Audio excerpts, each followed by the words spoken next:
But even just right now in here, goes a little bit. If we're going to talk into it, to make sure we're kind of getting close. If you have something to say, you kind of get in and talk. With so many of us being in here, I only have 2 headsets, right? So that gives everybody a chance to actually sit and talk. So, and we actually have a mute.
Real professional. Yeah.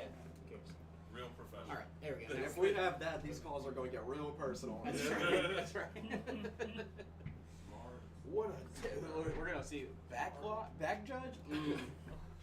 yikes. Must have gone to Kennedy. All right. So they made it real easy. They have the word Cougars right across for me to see who they are. Who are they? Cougars.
Friday night in our town of Watson and Watts. All right, Eagle fans, we are live here in beautiful downtown Watson, Louisiana for week number 4 for the Eagles as they get ready to take on the JFK Cougars. I am joined in the booth tonight by my broadcasting partner, Charlton Trammell, as well as partners Cale Landis and Trevor O'Neill. Charlton Trammell here. Nice to be joining you in the booth, Joel. Happy pseudo homecoming and happy to be here with my favorite alumni from Live Oak and probably my second favorite current teacher at Live Oak. So that does make me wonder. I think I know the answer of who It's the your current. wife. Okay, it's my wife. It's always okay. Yep, that makes sense. So here's Mr. Schultz, Perfect. Mr. Perfect himself, with the touchback to start the game off. The touchback. Sound good? You do realize if he misses one extra point or field goal today, this is all on you for letting him know that his nickname is Mr. Perfect. Yeah, that's on me. We did let him know. Not that we're trying to give him any expectations or any pressure, but As a former kicker, we are all very mental, so this will really prove just how Mr. Perfect he is. yeah, it is. It's something that just needs to be done. They need to know. They need to have a little bit of pressure. Rattle them early so when the real pressure comes later in the season, they're prepared.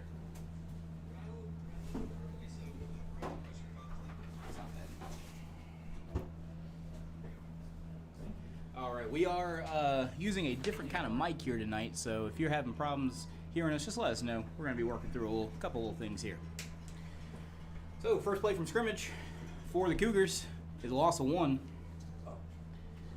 This Eagle defense has been stout this year. One of the stats we were looking at the other day, this Eagle defense has only allowed 24 points so far through 3 games. Pretty impressive stat. 8 points per game. I got my Live Oak education. I can math that one out. See, we got Darrensburg in the shotgun. They're going to blow that one dead. False start against the Cougars. I'm really going to enjoy saying Cougars all night. There's something about it that just rolls off the tongue. It really does.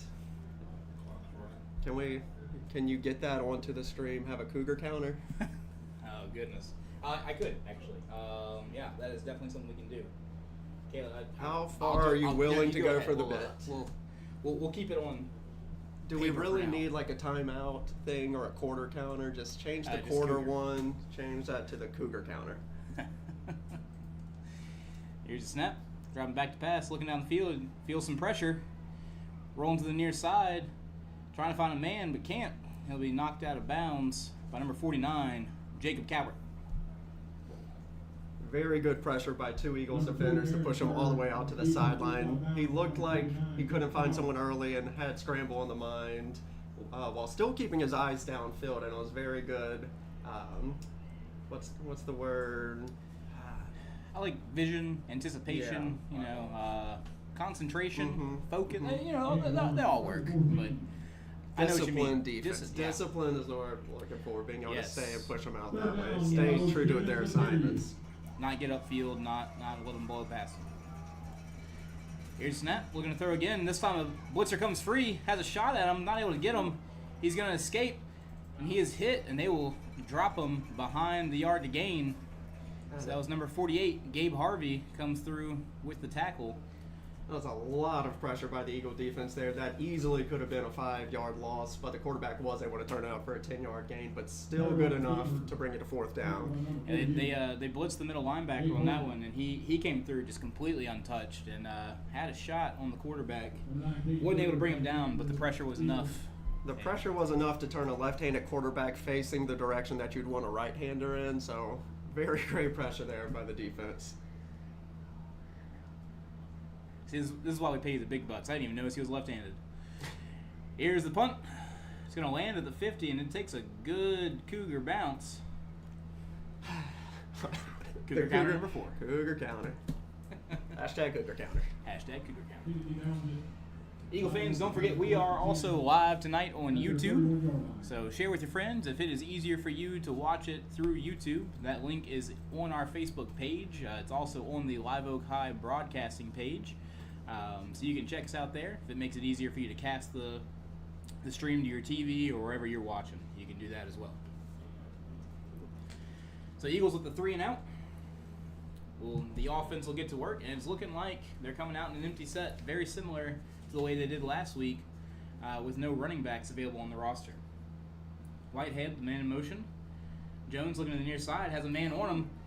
He's able to shake it away, and he's going to throw that one up for grabs. Whew. Looked like we played a little bit of defense for our wide receiver there. Yeah, That was number 17, Landry Smart, with a pass breakup. Yeah, he almost looked like he had a shot at it for a second there, but you're right. That was a dangerous throw. Comes up incomplete. Very aggressive opening defensive play for the Cougars. That looked like a free safety blitz from my angles. Definitely not something that he was ready for there. Right. All right. About half the team there stayed put after the ball was snapped. I don't know if something was off with their timing there. Yeah, a bit of miscommunication, and Jones ends up keeping it himself to the near side, and he'll lose a yard and take a little pop. I don't know if that was a little pop. There was some of the turf pellets up there. Yeah, they were flying up on that one.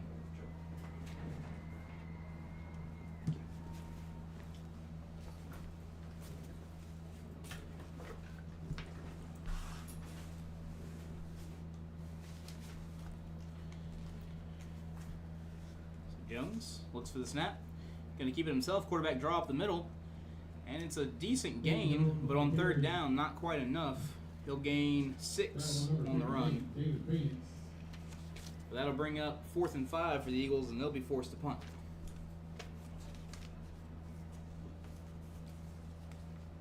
Well, defense has only given up 24 points on the season, so maybe we'll see something big off this punt and defensive possession there.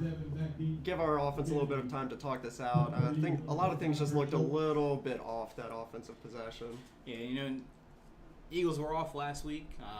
It always feels like a nice thing having that extra week of rest and everything, but low snap. Some of those can cause some beautiful punt.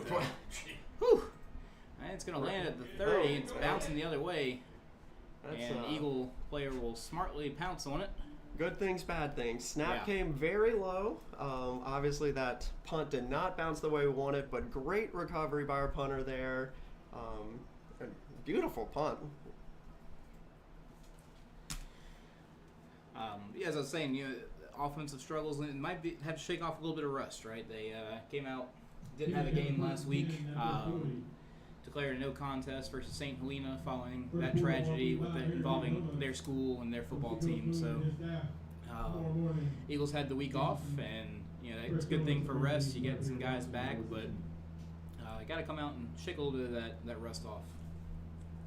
After seeing our sets there, did any of our running backs make it back from during that time? I didn't see any out just now. I see a couple suited up on the sidelines, but there's some of the younger guys that are suited up. So, making a few men miss there. Yeah, bubble pass good for about 14 yards. And number 6, Jonathan Strouder, makes a few men miss, and it's good for the first down. So starting running back Braden Jones is still out with an injured collarbone. We're not sure when we'll get him back this season. The second string running back is, excuse me, I know his number, can't think of his name right now, Dakota Jones. Lots of pressure by the Eagle defense, and Jensen from behind almost was able to get a hand on that ball and bring it down. That's number 49, Jacob Coward, coming up with the sack. Loss of a yard. Loss of 1, second down 11 for the Eagles. So backup running back Dakota Jones, he's gotten in a lot this season, but I have not seen him out there tonight either. He was dealing with the injury bug as well, but I see a couple of the younger guys that have gotten some reps. See number 28 down there, suited up, Gino Brodnicki. Also saw number 2, Brendan Empson. Another bubble pass, but unfortunately just slips in the middle of the turf there. Yeah, this one trying to do it the other way this time. Gettysburg pass. Just nowhere to go. Turf Monster claims another one. So far, from what I've seen in these couple of possessions here, it probably is smarter for them to go for these little short passes. They have not had a lot of time to sit back into the pocket and try to find somebody. Yeah. Let's see what the Eagles do here on 3rd and long. See if they bring some pressure. Looks like they're going to send 4. And it's getting to him. He's going to take a shot Going deep, downfield. man He's got open. a man wide open down the field. Putting him on the skates a little bit. And he'll be thrown out of bounds, but he is within the 20-yard line all the way down to the 15 of the Eagles. Gettysburg pass complete to number 4. Evans. Yeah. You know how it goes. You say something about making short passes instead of long passes, and then they prove you wrong right after. Exactly. Now, we did only bring 4 on the play, but which really makes you wonder what happened in the defensive coverage there. That we should have had Right. enough people back for that. 7 people in coverage, right? So it's a handoff up the middle. Not a lot of running room. Got a whole host of Eagles Number 17. dragging him down, but he'll gain Chelsea. about 3 on the play. I thought he was approaching the first down marker, but that appears to just be the penalty box for the soccer team. Yes. Yes. Forget that this is actual life and not a TV. 83. Second down 7. But for you at home, it is a TV. Timeout. That's true. Official. So we have a hydration timeout here. Hydration. So this may be our last week with hydration timeouts, but because it's supposed to be a cold front coming through next week. Well, you love to hear it. You love to hear it's gumbo weather. I mean, I know it is hot out there, but this booth is feeling like a nice 60 degrees in here. It's beautiful up here. Sometimes I get a little cold in here. I really wish you would have warned me for that, because I definitely would have brought a jacket. Playing one of the Live Oak High broadcasting videos on the video board right now, highlighting the baseball team. Who put that one together? Live Oak High Broadcasting.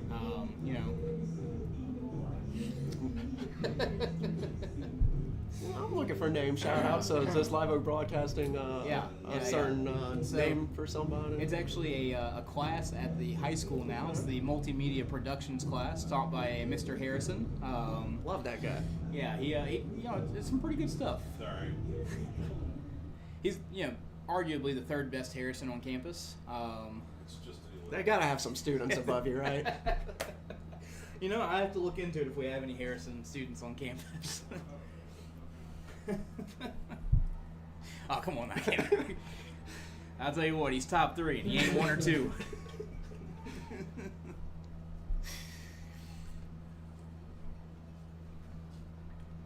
So 2nd and 7 for the Cougars. we call them Cougs. I like that. I don't know. Cougs feels even worse than Cougars. I think it's because the team and the water boy was the Cougars. That's why it's Quarterback keep trying to get to the edge. Not gonna make it to the first down marker. Maybe 2 yards short. Forget that you can't really see this side of the field. and I saw the reflection of this side of the field. Well, there's no one over there. For our broadcasting situation here, Joel Harrison here has a massive wall blocking his portion of this left end zone here. So I'm going to be the one that has to call every play going on that side, while Joel is going to take care of all plays happening in the right end zone. That's right. Whenever we go to the east, Charlton's got that one. If we're in the west end zone, I got you. Happy you know your cardinal directions, because I don't. The mama said she thinks I'm at least 3. At least 3. At least. Here's the snap. Quarterback keeps Lots it, of pressure flips it there. out to the outside. Ooh, Great great tackle. form tackle. Who was that one? Number 13 or number 3? Couldn't quite see. It looks like we learned from that 3rd and long from way back when in this drive. We brought a lot more pressure that time around. Absolutely. Get on your feet, help the defense out. Let's go. So that was Adam Karras, number 13, on the tackle there.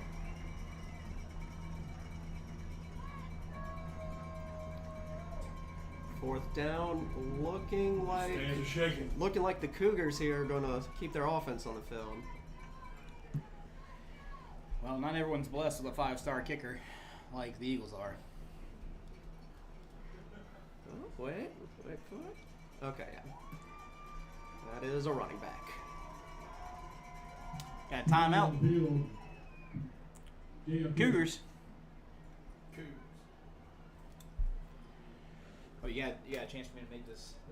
The Cougar count? No, stop. Cougar counts at 6. I got you. I appreciate that. Oh my. Part of the That's stats. part of the stat. Perfect.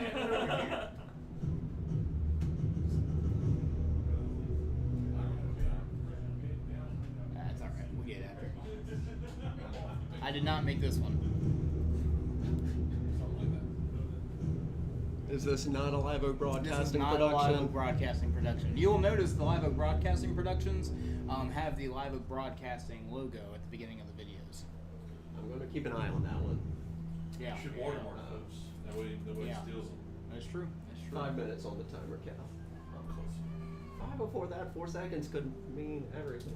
They don't know. Except for the fact that they can hear us. You knew how they ran this clock?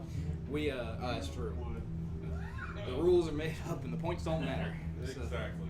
Here we go, Eagles fans. Some games are 30 minutes long, some are an hour and a half. We have a Approximately 5 watcher from San Isidro de Grecia in Costa Rica tonight. We also have a watcher in Alaska, currently on an Alaskan cruise, sitting in a kayak watching the game. Our stream goes far and wide. 4th down. Cruise on a kayak? 4 wide receivers, 3 to the near side, 1 to the far side. Quarterback takes it, looks here to the near side, has some pressure, going to flip it out to the running back. Woo! Woo! Woo!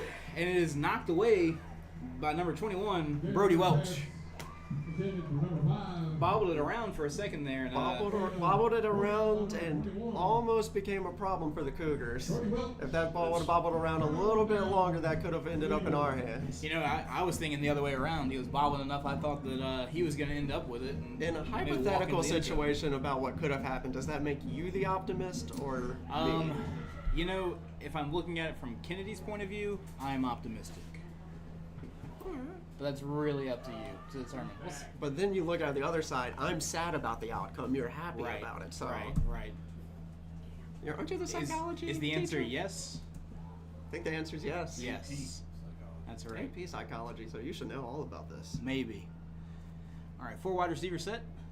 Heard that Jones before? keeps it himself. Finds a gap on the near side. And he'll take it up for about 4 yards. Dave Jones on the keeper. All right. Good to see Start you. by number 13. Good. Kennedy Tyler. Wait for you a second.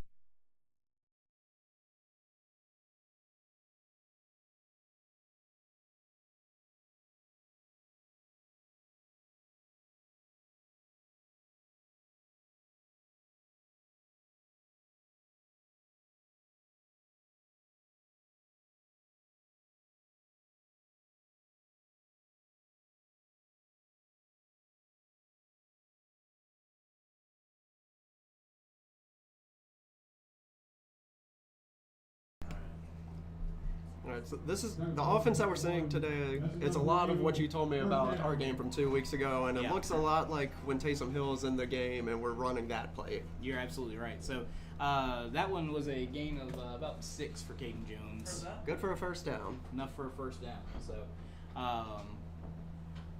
absolutely right. First play was about a gain of 4. So, I didn't know if it was 10 yards or. nah, yeah, you're good. You're good. See if I can call the future here. I think that's going to be a Caden Jones run. I'm thinking you're right. Quarterback draw, near side. Oh, he's still on his feet. I'm really in the mind of the offensive coordinator now. Jones on the keeper. He's just 2 booths over actually. So if you want to, I might have a suggestion for a play for him. All right, coach. Here's what I'm thinking. Cookie Monster could coach this offense. Here's what I'm thinking.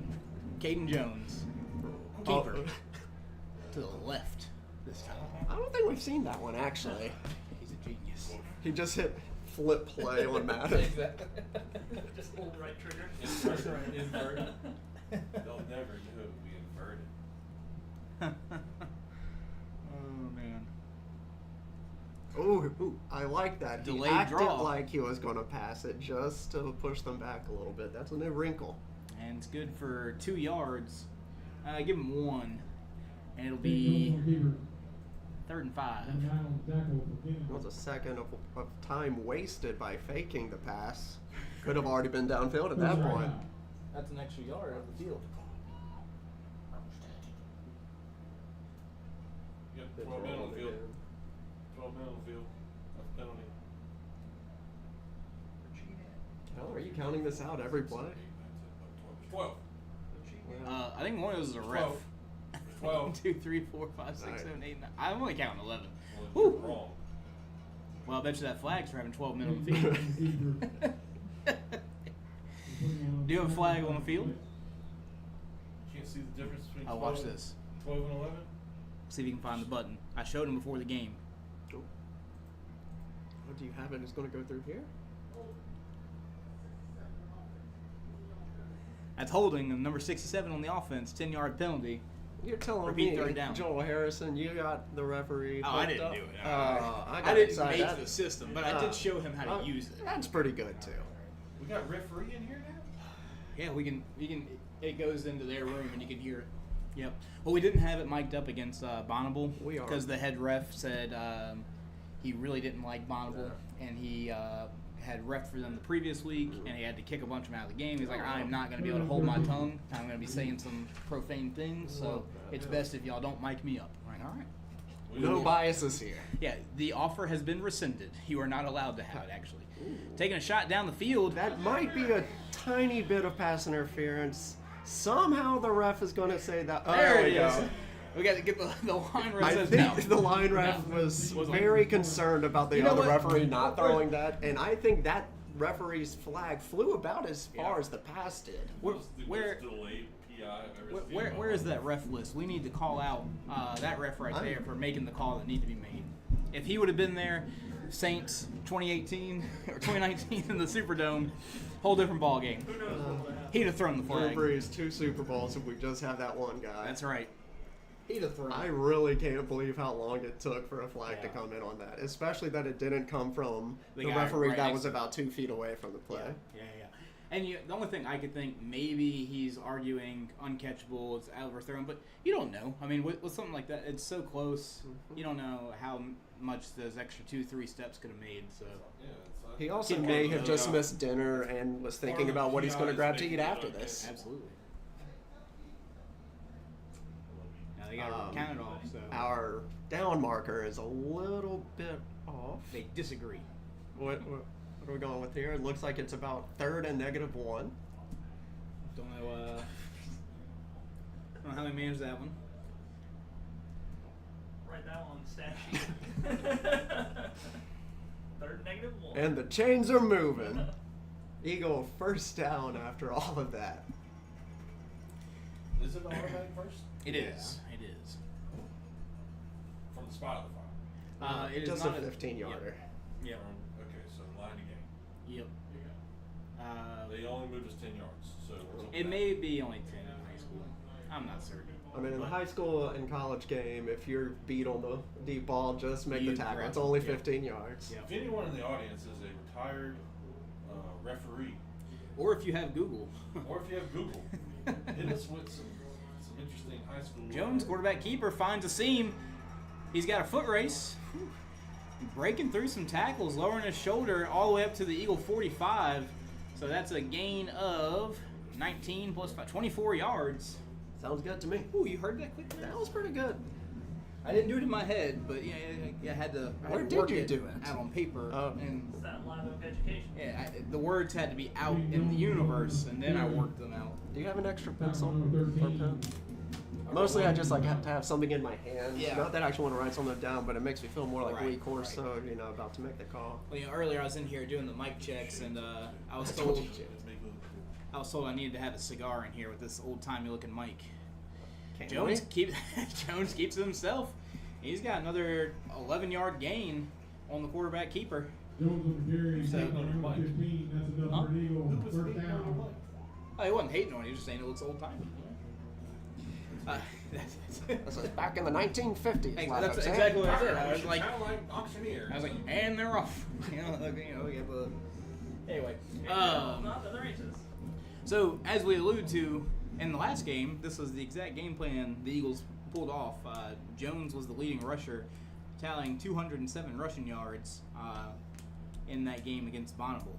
So he seems to be on pace to repeat that here tonight. So Yeah. Jones. I believe we're at 0 passing yards still, but 15 penalty passing yards, so you have to take that into account. Yeah, we like to put those into the passing stats. You know, gain of about 4 on that one by Jones. Second down 6 for the Eagles. It'll be 19 seconds left on their clock. Looks right. Alright, so just gonna They wait. might take this one down. Might run one more play here. Looking like they're feeling a little frisky. Did they have time to get the play call in, though? 3? I guess they didn't because that'll do it for the quarter. So. No, it was Caden Jones run the ball. Come on Yeah. now. What do you think this is? Well, maybe they wanted to change it up on. That was the one they wanted to change it up on. So. We'd like to recognize some of the senior football players. Very possible that they just wanted to flip the field so that I could make the call for the touchdown.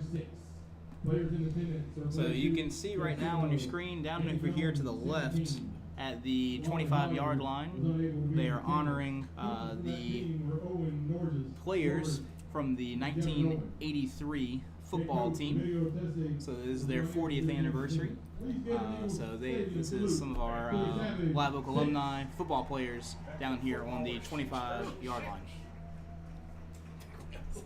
You know, it's funny.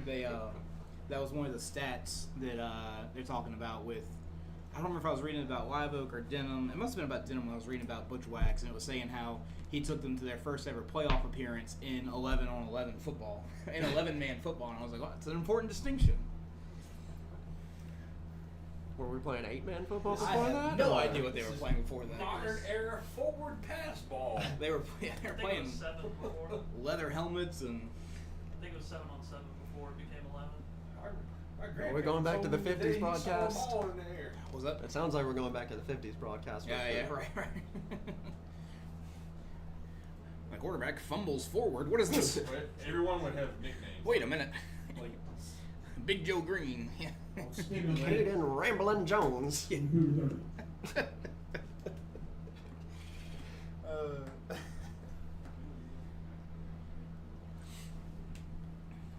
Oh, we do have a running back, and this is number 24. That is Dakota Jones. And we gave it to And they will let him tote the rock for a play.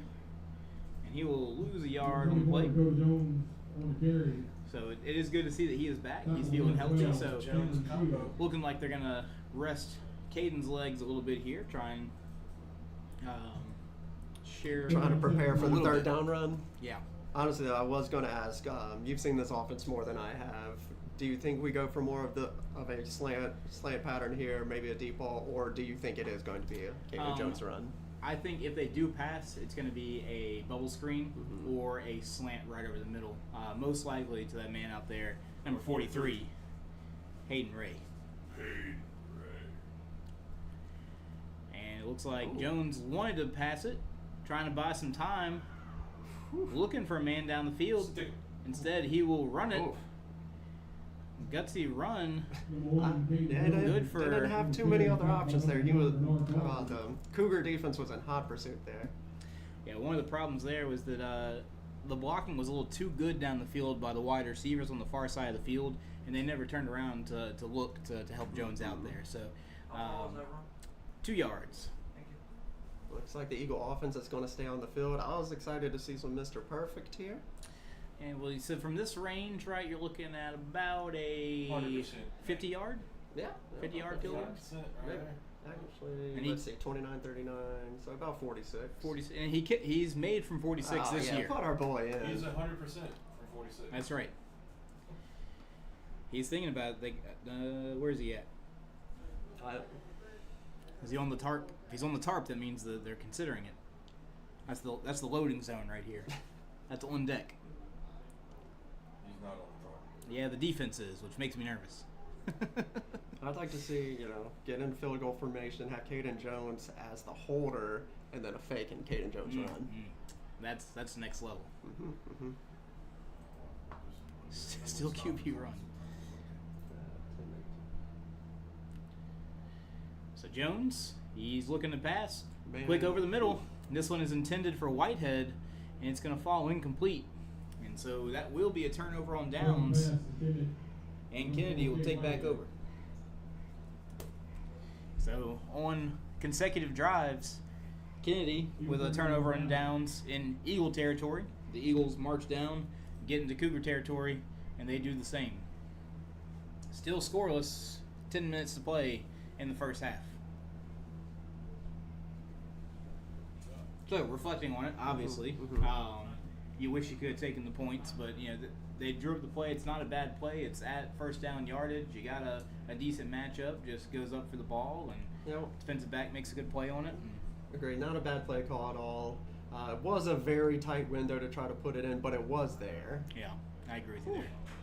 Stumbles forward to get back to the yard to gain there, or back to the line of scrimmage there. Yeah, so Karras, the defensive back, was off of his block, managed to stick out an arm and take down the wide receiver for no gain. Talking about number 13, Adam Harris. No gain, second down 10 for the Cougars. Tron, how you feel about these yellow jerseys? There's some pizzazz to it. Yeah. Yeah. They're not Not my cup of tea, but I like it as a good change up every now and Yeah. then. Ooh, deep going ball. deep. Looking for him down the field. Had a step or two on the defensive back, but that is a Can we all? 70 yards down the I was field. gonna say, can we just talk about the cannon there? He That's threw right, it from about the 25 24. to 20. Yeah, about 50 So yards through the 45, air. 50 yards in there. An absolute cannon on that thing. Incredible that he was able to overthrow that, Yeah. and Yeah. not by much either. Get on your feet, make some noise for the defense. But no, I do like this uniform set as a change up. For a first game of the season, a homecoming or something. But Yeah. probably would prefer more the Jersey blue back. as Blue the and dominant white, yeah, color. I agree. Though we do forget about yellow a lot Yeah. here, or the Yellow color is the line. accent color, and Woo! Very intercepted dangerous pass. by Peterson. Yeah, I think it's they're I gonna call think it incomplete. I don't know how he exactly had view of that, but I thought it did probably hit the ground as well. Yeah. Very dangerous pass by the quarterback there, but great coverage on the play by the Eagles. Yeah, threw it a little low, threw it a little in front of the wide receiver, and Peterson able to pouch on it, and ends up being incomplete. 4th and 10 for the Cougars. Number 9, Caden Fritter, back deep to receive. Number 9, Peyton Britter, back deep for It's only the Eagles. second punt of the game for the Cougars. The first punt had a very generous roll on it, so might be more of the style that he goes for, so might be very beneficial for us to try to get on the ball early here. And the Eagles have had a lot of success on special teams. They're sending the house right here. They almost get to it. Was sent. That's still a great punt. Fritter able to field it, calls the fair catch at the 33-yard line, and the Eagles will take back over. 9 minutes to go in the first half. Playing the field position battle here, it looks like we netted about 3 yards from the last time we touched it. So, Solid.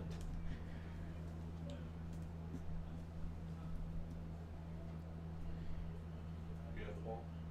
We do. So yeah, I do like the yellow. Back to the yellow, right? Right. I do like it, but I do agree. I think yellow is a better accent color for the Eagles. But I think it looks cool. I like the strong blue with the pants and the helmet. And Have we done like blue jersey, yellow pants? I don't know. I don't know that we have yellow Yeah, pants. that could be fun. Yeah. Or even white on yellow, give it more of the LSU look. Yeah, they have white helmets. Look to be Jones. good. Jones for about 11, 12 yards maybe. Which Jones? Good for a first down. 12-yard gain by Caden Jones. He faked the handoff to Dakota Jones here on the near side and took it himself up the field for 12. You know, I think it's good to have the yellow discussion still. We need a good running arc throughout this broadcast. Right.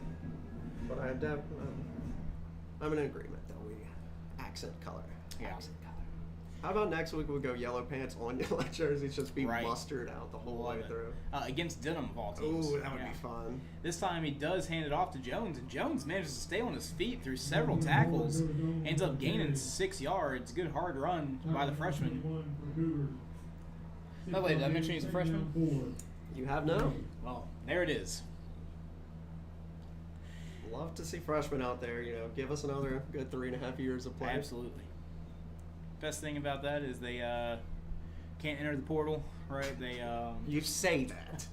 yet. Okay, it's coming. Right? All it takes is one not public school to come around. Yeah, you're right. Don't remind me.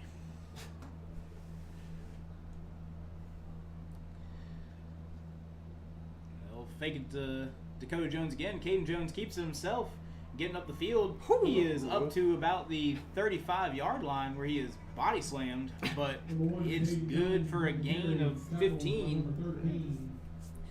The Cougar, it's first down defender Eagles. there able to grab him by the shoulder pads and avoid the horse collar. Yeah. Like, we're talking about the uniform thing, right? The way that the cheerleaders do it is interesting because they're all wearing different uniforms, right, from different years of Live Oak High cheerleading for the homecoming game. I think our football team should be allowed to do the same thing, right? It's just a free for all on the field. Okay, all right. As long as you're wearing something blue and gold, it's just a. What about next time for halftime entertainment? You just throw all of the old guys out there in whatever uniforms they have and just duke it out. So, are we gonna rank the? We need to rank color combinations of Live Oak jerseys, right? They look cool, but I'm not sold on the all blacks. It's to me overdone at this point. That would have been awesome, when we were in high school, but a little past its when prime. Central was doing it, Right. And it's one of those things. I like it, but it's not Live Oak, And we had the same discussion with the tennis team. We had a blue and black jersey, and then we had a black and blue jersey, and then we had a blue and white jersey. And the kids were always like, "Oh, can we do a blackout? Black tops, black." And I was like, "You can, but we're not doing that for for the big games. You're not doing that for your for playoffs or anything like that because you want to represent your school. You want to represent your colors for those kinds of things." Every single team can black out if they want. Exactly. Now we did do a whiteout for the Eagles the other day, and that was pretty clean. That's our third color though. Like that's the third. That's our accent color. Right. And they've actually started leaning into the gray as an accent color a little bit. If you look at our track, I like that. I'm such a boomer over here. I'm like mad over colors. This one's a fake to Whitehead. Jones keeps it himself and gets up to the 28-yard line. Going to be a gain of 8. So they have 2 different helmets this year. We have these blues and they have the white ones. And the white ones have an eagle on the side. Is that right? The big. They have wings. They have wings. That's what it is. It's wings. On You it. are telling me we can afford 2 helmets? I would love Yes. That is About 12 different jersey combinations back there. That's one thing, but helmets. Yeah. 2 sets of helmets. All right. The white Go ones, Eagles. We got it made. The white ones look good. All the money they make off of this broadcast, it goes straight into the helmet fund. They do not make much. So off how of else it. do It is not very lucrative. Jones with the spin move. Wow. That is Hayden Ramblin' Jones That's right. rambling ahead on the play. So from the 27 all the way up to the 18, gain of 9 on the play by Jones. We are in scoring position here. We may finally knock those zeros off the board. I'd love to see it, because there's a few too many on there. Yeah. Or I guess there's just one too many. All right. Charlton, you're the offensive coordinator for this play. What are you calling? Am I like Charlton Trammell, the offensive coordinator, or am I stepping into the body of our current offensive coordinator? I'm thinking question. Hayden Jones up the middle. Wrong. Well, wrong. Dakota Jones up the middle. Get my first name. Loss of 2. Wrong Jones. Why you're in this booth. The real play is pass it to Ray. That's right. Honestly, we're in the range here for the Moyer pass. So the other tight end, number 5, plays kind of a wingback position. So our tight ends don't really for this. And I'm not super technical. I think they're calling it the X. Yeah. And they don't play a traditional tight end on the end of the line. They have them behind the line of scrimmage, in between the tackle and the guard. Yeah, and I see literally running between the tackles Yeah. and between most plays. And so it's basically you get a free pulling guard, right, in on the play. And so they're great lead blockers. But then every now and then they like to sneak number 5, a little streak down the field, and he's wide open. And that's why you run the same play 20 times in a row, so That's you right. can get them on that next one. And look, he is in the play. He's over. He's talking to the quarterback right here. You know, You might be onto something here. I'm onto something. Moyer has 4 catches on the year and 3 of them are touchdowns. Yeah. So he is. He has 4 catches, 3 touchdowns on the year. That's a pretty good ratio. I think we need to throw the ball That's what to I him was saying. more. It's a great stat. He threw it all away last week. You know, he caught a meaningless 2-yard completion. Why would you and- do that? Yeah. Ruined his Told me stat. he should've Never just hurt dropped your it. averages. Should have just dropped it. Pulled him down So, 25. coach, I only pull down dubs. You know. That is a good fantasy streamer, though. You know, get that 6 Absolutely. points. Caden Jones up the Woo! middle. Oh my goodness. Jones kept it himself to the right side, cut back into the middle, and took a bit of a pop, sent him spinning, but he's up and moving, and he's fine. Gain of 7 for Jones. Thank you, youth and adrenaline. That's right. I took a hit like that right now, I'd be out of commission for at least a week. Leave me where I lie. Just let me leave me Just on the play field. around me. That's right. Can of corn. Can of corn. I'll be all right.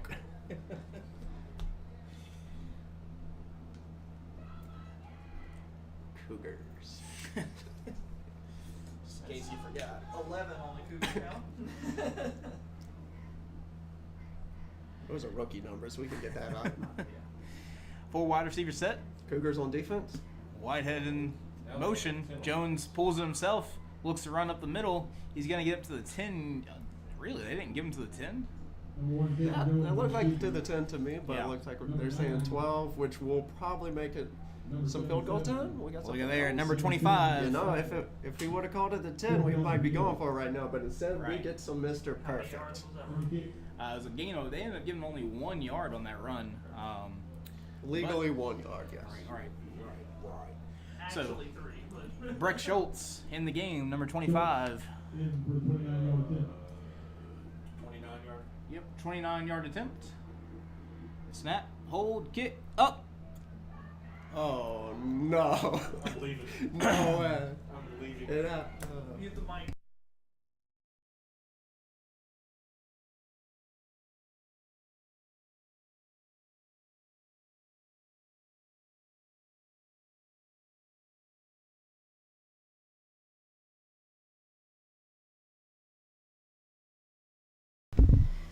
His fault. Well, so I've kicked Joel Harrison out the booth. It's just going to be me today after Joel Harrison made the ill-advised call to tell our kicker that his name is Mr. Perfect.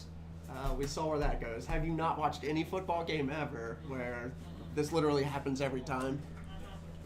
You know this stuff is scripted, right? Yeah. Cursed by my own hubris, the Eagles are still tied 0-0. Not much going for the Cougars on the play. It looks like a gain of about 2, maybe 3 yards.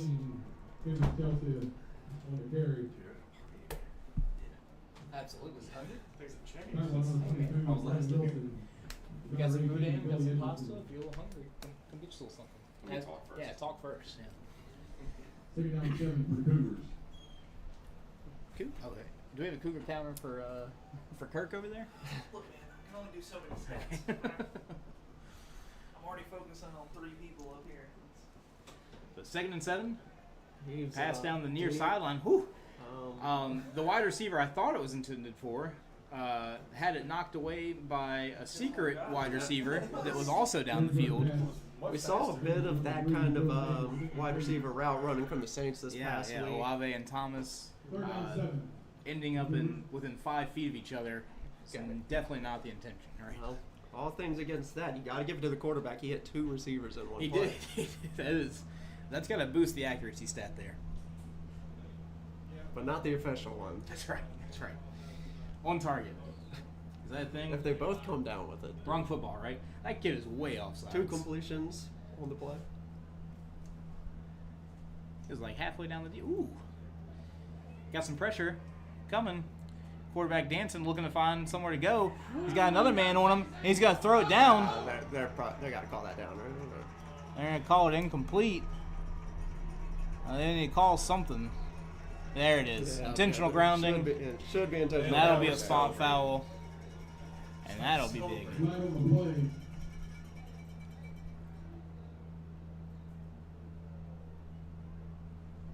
is intentional grounding on the Cougars. Lost it down. And it's going to be 4th and a lot.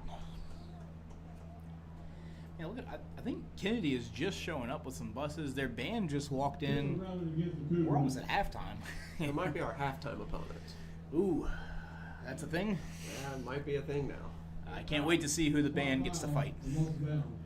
Those Lakeland tours on the bus? I don't know. Maybe there's a tour bus just coming around. Just- Just want to just see what's check it going out, on. Watson. It's good job, Watson City Council there organizing. It's actually the student council. Oh. We are not a city, so There closest we thing you got. go. Here's the punt. Barely gets it away, and it's a low bouncer, and it's going to stop at the 36-yard line, maybe the 37. So that'll be great opportunity here for the Eagles following the missed kick that never happened. We're still going with that. Can't erase your wrongdoings. Yeah, I get annoyed when I can't do visual cue jokes here. Like I Whenever you look at me. just look and- at you in silence, but there's just silence on here, It so just no one doesn't really work. knows what's going on. But You know, I've thought about adding the webcam, like right over here in the corner where they can see us the whole time, but you know, they come here for a good time, and we don't want to ruin And not a that. great time. Right. Good save. I see a former Live Oak alumni down here walking through the stands. oh yeah, there's the eagle.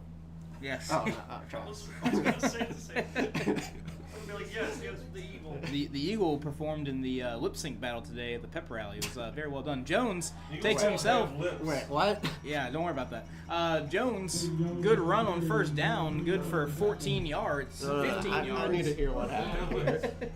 Did this actually happen? Did the eagle yes. just go out there in costume and technically lip sync, but not? So the lip sync battle really turned into a dance battle for most of the performances. Yeah, I would hope so, but- And so 4 of the senior dance team members did a routine, and at the very end of it, the eagle ran up and just did the little post up with the arms Okay, crossed, okay. like they had done the whole dance. Mhm. Funniest thing I saw all day. I don't know. It's something about Funniest the- thing I ever saw. it was great.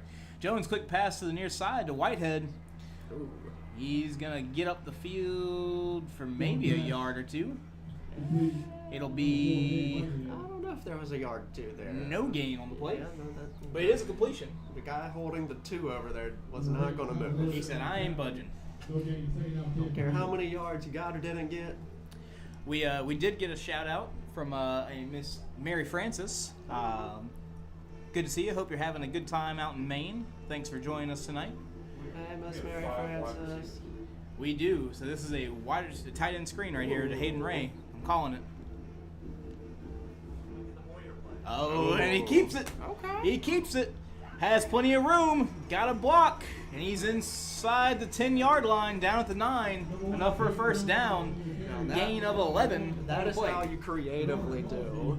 You know, that's what I'm Akeda saying. Jones up the middle. People have Why the would film. we ever put 3 people over there except Exactly. to run a bubble screen out that way? Exactly. Nope, Caden Jones up the middle. Got him again. And so this is a lot of what Dunham did against Live Oak a couple weeks ago. They spread out the defense and made it to where it became a battle of just the box. You know, our line versus your linebacker versus my quarterback or my running back. And the Eagles are taking advantage of that tonight, and we'll see if they can make a little something out of it. So timeout on the field by the Cougars. Gonna have about a minute and a half left in the half already. Yeah, it is flying by. Well, you know, we've I only guess we seen haven't about seen- 5 yeah, passes. that's true. And we have not run to the sideline at all because it's all been up the middle. So about 5 passes. We've got an intentional grounding. We have A pass interference. and almost interception. I saw one. We had that one completion deep Yeah. by the Cougars. And we had a completion by the Eagles for no gain. So, Second not much in the way of passing attacks tonight, but Thrilling air raid. you know, and that's something that gets joked about, right? With Coach Gonzalez being the coach, he came in and, of course, he ran the air raid before in high school, but he was also a part of it. He played in the air raid at Southeastern. And so whenever he came here, everyone was just expecting we're gonna run the air raid, right? And so he came in, kind of evaluated what we have on campus, took a look at the kids that we have and what we can do, and he said, you know, we're a running football team. You know, we're gonna pound the rock, and that's how we're gonna win football games. And So far, it's been true. You don't want to make your players have to buy into your system. Make your players the system. Exactly. As long as that system's the area. That's right. That's right. It's air raid or bust. No one wants 4-yard rushes. I've seen some air raid and bust. Boring. Do we have a guy dressed up as George Washington down there with the Live Oak flag? Sure do. I heard on the way up here this is the red, white, and blue. It is. And that is as patriotic as Just you noticed that. What you need? So that nice shirt. Absolutely. That is wonderful. That's got to be Hudson Bardo down there. Whoever it is, I'm voting for him. Jones takes snap, gonna keep it himself. Right seam. St. Jones on the carry. For those at home, we do have 2 Short more game. timeouts to play with, so we pretty much can still control the clock to what we need. So Jones goes for a gain of 1. Second and goal for the Eagles from the 8-yard line. Second goal from 8. Just about a minute to play. The Eagles are gonna make sure that this is the last possession of the half.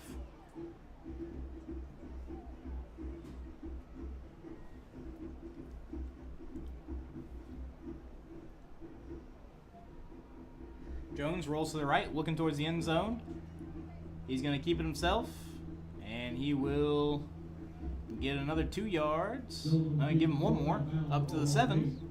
Well, got a player down in the end zone, it looks like. And there is, and so the sports medicine team will run onto the field. One of the things about tonight, which is a cool thing about Live Oak having such a good sports medicine program, is that sometimes we have opposing teams that come in and they don't have a trainer, right? And so they're working double duty tonight for not just our 60 kids or however many we have, also all the kids on the other sideline. So it can turn into a real busy night for them as well. Thank you, Live Oak Sports Medicine. All right, and thank you for our partnership with Brock. That's the Baton Rouge Orthopedic Center, and they actually provide 2 athletic trainers to the high school, 1 full-time, 1 part-time, so allows us to have 3 certified athletic trainers on campus for all of our different sporting events. Big improvements in the last 15 years. Yeah, eh? it's go back to let's just throw out a random number like 2009 or so. Good year to pick. Definitely some violations. Yeah, let's not dive too deep into that one. Right.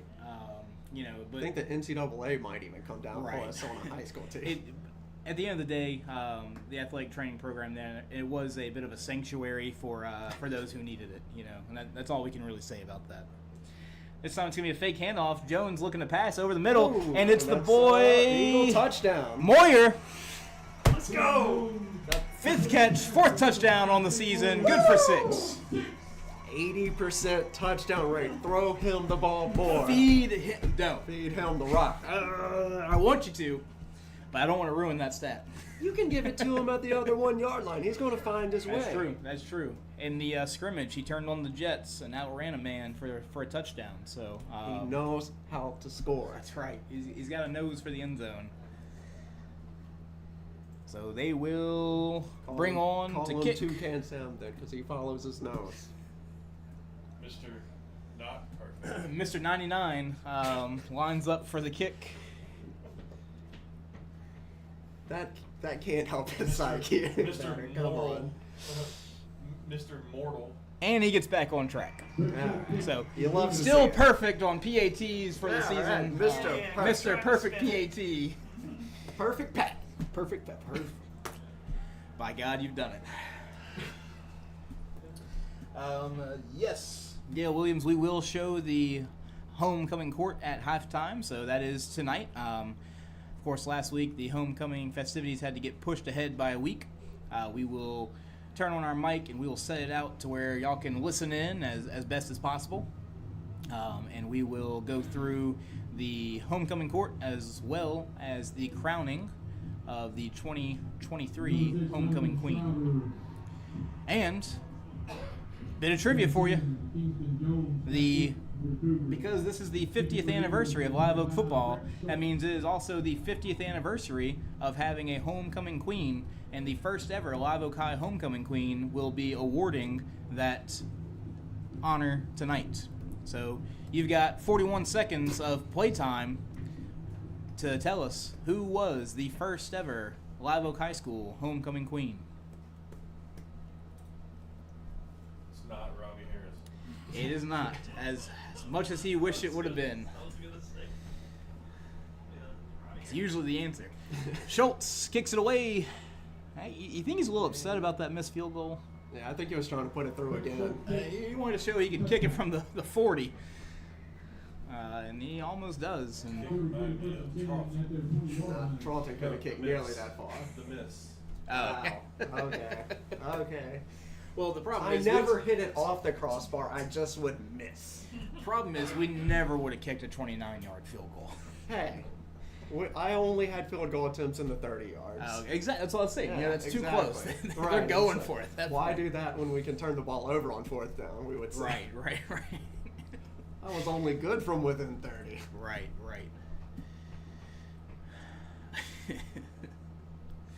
Well, you can at least say you've made more kicks than I have, Yeah. You know, than anyone in this booth, Yeah, all right. I'm Right. feeling a little bit better about myself. Right. Back to pass, looking to the nearest far side, and that one's going to fall incomplete. And in our hearts.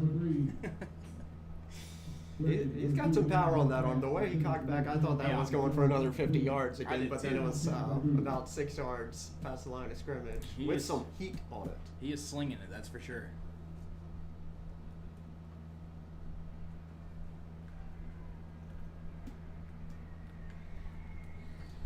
I have a trivia question. What shape is a football? It's a good question. This one's complete, out to the far sideline. Going to be tackled by number 21, Brody Welch. Denver pass complete. Taking number 21. I'm confounded by Kel's question of what shape is a football. First and 10 for the Cougars. Huh. Well, it's simple. It's pigskin shaped. It's pigskin shape. Yeah, of course. Right. Pigskin shape. Is it rugby shaped? Egg shaped. Egg Egg's ball. pretty close. Egg hand. Pointed Here's egg. the throw. Far sideline. That one led out of bounds. Is pointed- Incomplete. Pointed egg? Pointed egg. Pointy egg? Eggs are already kind of pointy. And so Not it's that a pointy. double pointy egg, right? Yeah, Because That's true. Denver pass. The fabled double egg. the double egg Incomplete. shape. Dylan Willer on the cover. Who's doing geometry at Live Oak nowadays? The Um, Can we three-dimensional get them to call in? I'm using my phone a friend. Yeah, Miss Gearing not does some geometry. Does We got Columbo? Columbo does not. Oh. Columbo does not. She is advanced math and calculus. Looking deep down the field on this one, has a Got a man, open. He's Wide got it. open. And a touchdown, Cougars. and he will be in for the score. The Cougar receiver certainly knows the shape of a football. Yeah, so definitely one that you're going to want back. They are We're not getting it back. not getting it back, just like the field goal. So he's able to get by the defender, throw his on target, and he is in for 6 just before the half. Really? Prolate spheroid. Prolate spheroid? You made that up. Yeah, that doesn't sound Would you real. like me to Google it? Well, a 3D. Here's the kick. Ooh, Ooh, blocked. blocked. This one can be Not picked just up. blocked, but, They but won't let him- destroyed. They will not let him advance it, but he's going to take it just in case, right? Do it anyway. You go ahead, young Adam man. Karras. Keep going. Come on. He's Yeah, at at the this 20. point, do not turn The around. 15. You have to make it. The in. 10. Howard. The 5. No points. And the kick is no good. Yeah, if he would have turned around anywhere before that, I would have been pretty upset. Yeah. That'd be a bit of showboating, right? Kind of take it in a couple circles. Maybe, what is it whenever you start high stepping? Oh, the high step, yeah. Yeah. All right, so now that we've avoided reality for long enough, We 6 have to points talk on the about it? board for the Cougars. I almost called them the Kennedy, so I was looking at the board at the time. Well, I know, the football casual gets very upset about prevent defense. Yeah. Where was our prevent defense there? Yeah, and I think that's what Coach Hutch was upset about on the field, kind of looking to the defensive staff and just asking, like, There's why one are we job. not, You have one job at that one point. job is keep the man in front of you. You've right? seen time and time again on that drive that they were trying to push the envelope, push it deep as far as they could. Right. Crazy. Okay, back to avoiding reality. Kel has confirmed that the shape of a football is a prolate spheroid. So, no matter the outcome of today's game, you learn something. That's right. Knowledge is power. Wait, no, that might get us banned. That was free. Knowing is half the battle. So about those yellow jerseys. Yeah, so anyway, the yellow jerseys. Probably C jerseys. tier. Probably C tier on the Yellow jerseys, Cougars. Here's the kick. It's going to be taken at the 5-yard line by Whitehead. Makes one man miss, but then is wrestled down at the 15-yard line with 12 seconds left to play here in the first half. 12 seconds left. We got 3 options here. Throw it deep, Caden Jones run, or get on with homecoming festivities. You know, maybe coach is a little bit curious about who wins, so maybe he's just like, hey, let's just go see. Right, let's go with the half. Let's I don't think that's on the our case. favorite Eagles. But he is walking off the field, so I'm thinking they're taking a knee. Looks a lot like that. Fake knee. Ooh, fake knee would be fun. It is not a fake knee. It looks like we are going into halftime. So yep, Jones will kneel. And at the half, the Eagles lead it 7-6. So we are going to head into our halftime festivities. The band will perform, as well as the color guard, I believe. And then we will find out who is going to be the 2023 Live Oak Homecoming Queen, crowned by the first Homecoming Queen. Find out after the break. And after that, we'll be back with some more Live Oak Prolate Spheroid.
Ladies and gentlemen, please direct your attention to midfield, where at this time, we would like to introduce you to the 2023 Live Oak High School Homecoming Court.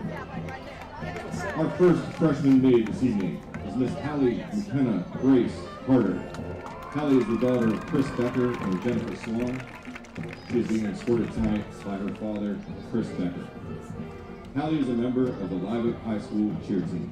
Her interests include hanging out with friends and shopping. Hallie attends First Baptist Church. She plans to attend the University of West Georgia to become a cheerleader and pursue a career as a neonatal nurse. Ladies and gentlemen, Miss Hallie Carter. Our next freshman maid this evening is Miss Ava Grace Craig. Ava is the daughter of Jimmy and Laura Craig. She is being escorted tonight by her father, Jimmy Craig. Ava is a member of the Live Oak High School cheer team. Her interests include shopping and hanging out with friends. Ava would like to become a physical therapist. Ladies and gentlemen, Miss Ava Craig.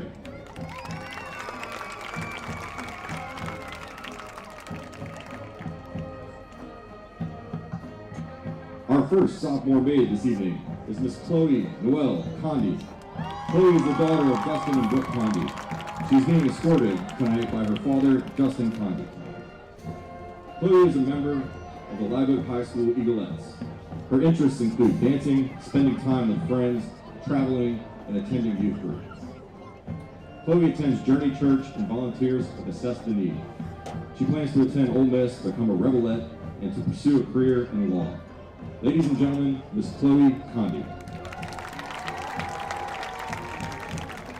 Our next sophomore maid this evening is Miss Kamaya Shade Stewart. Kamaya is the daughter of Anthony and Shanika Rowe. She is being escorted tonight by her father, Anthony Rowe. Kamaya is a member of FCA, Live Oak High School tennis team, and is a manager for the volleyball team. Her interests include cheering, playing tennis, and going to church. Kamaya attends United Christian Faith Ministries, and she would like to pursue a career in law. Ladies and gentlemen, Miss Kamaya Stewart. Our first junior maid this evening is Miss Samantha Grace Martin. Samantha is the daughter of Dwayne and Charlene Martin. She's being escorted tonight by her father, Dwayne Martin. Samantha is a member of FCA and Live Oak High School tennis team. Her interests include traveling, going to the beach, and hanging out with friends and family. She plans to obtain a bachelor's degree in diagnostic medical sonography and become an ultrasound tech. Ladies and gentlemen, Miss Samantha Martin.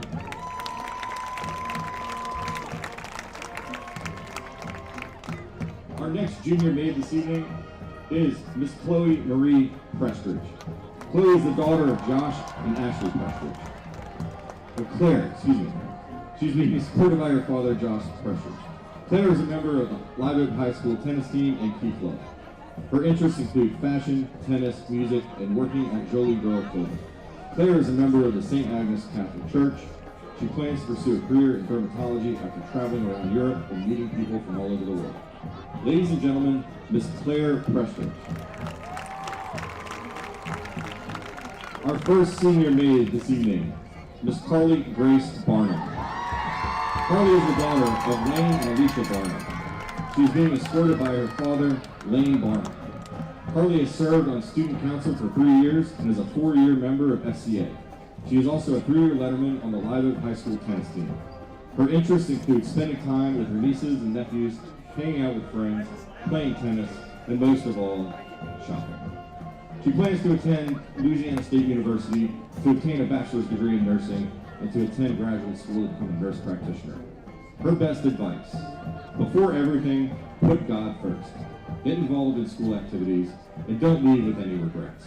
Enjoy every moment and don't take anything for granted because it really does fly by. Ladies and gentlemen, Miss Carly Barnum.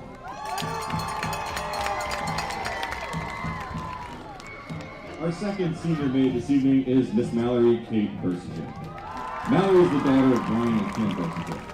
She's being escorted tonight by her father, Brian Bursinger. Mallory is a member of the Live Oak High School cheer team and FCA.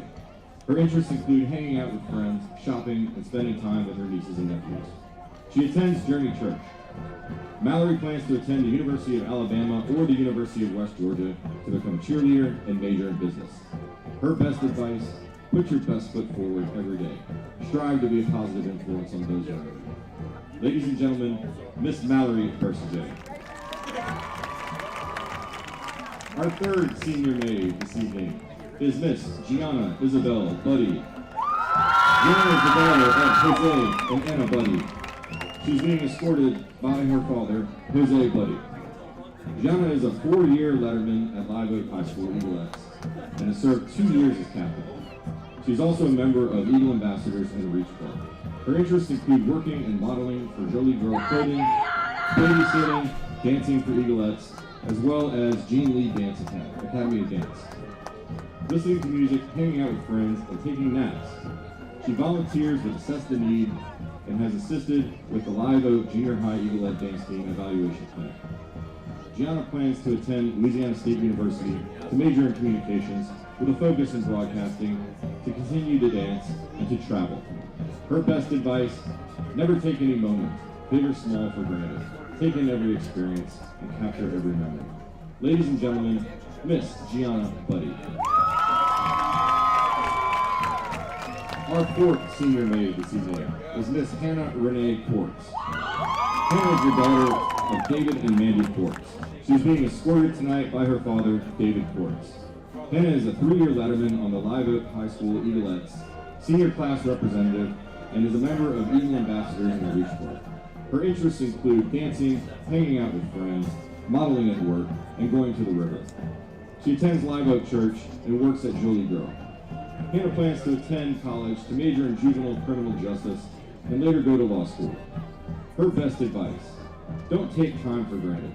Go to games, events, and dances. Enjoy every second. Ladies and gentlemen, Miss Hannah Quartz. Our final senior maid this evening is Miss Myra Janelle Schaefer. Myra is the daughter of Marvin and Rochelle Schaefer. She is being escorted tonight by her father, Marvin Schaefer. Myra is a member of the Live Oak High School Eaglettes, manager of the Live Oak High School girls varsity basketball team, and a member of the Live Oak track team. Her interests include cutting up with friends, spending time with her sister, watching forensic files, and helping to take care of her grandfather. She attends St. Mary Baptist Church and is involved in Assess the Need. Myra plans to attend Xavier University to study forensic psychology with a minor in criminal justice. Her best advice: your future is bigger than your past. Don't dwell on what happened yesterday. Think about how you can make today better. Ladies and gentlemen, Miss Myra Schaefer.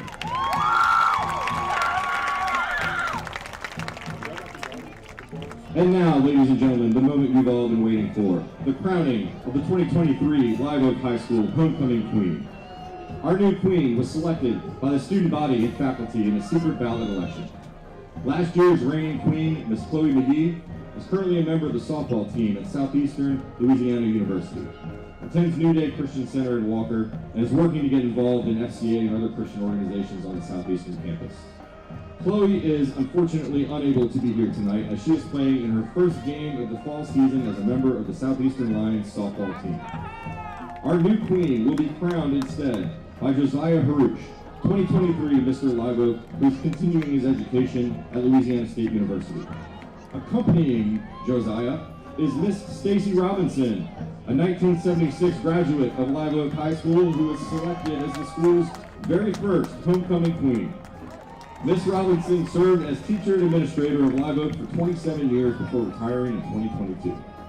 Miss Jones, Live Oak's principal, will also assist in the crowning. Ladies and gentlemen, your Live Oak High School homecoming queen for 2023 is Miss Myra Schaefer.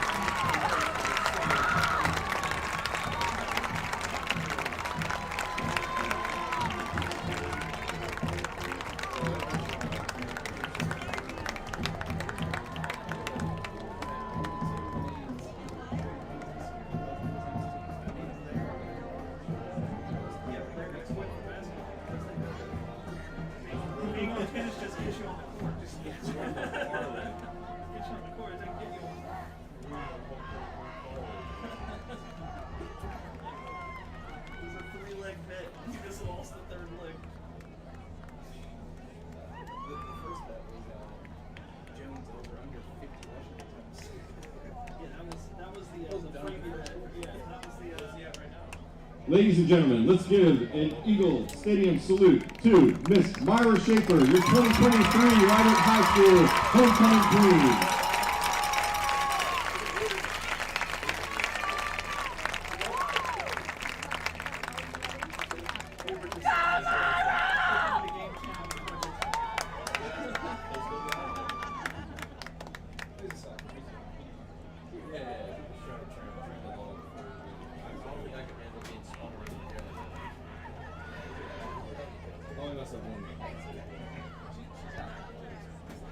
It's like water. Regular bite. Enjoy it. Well,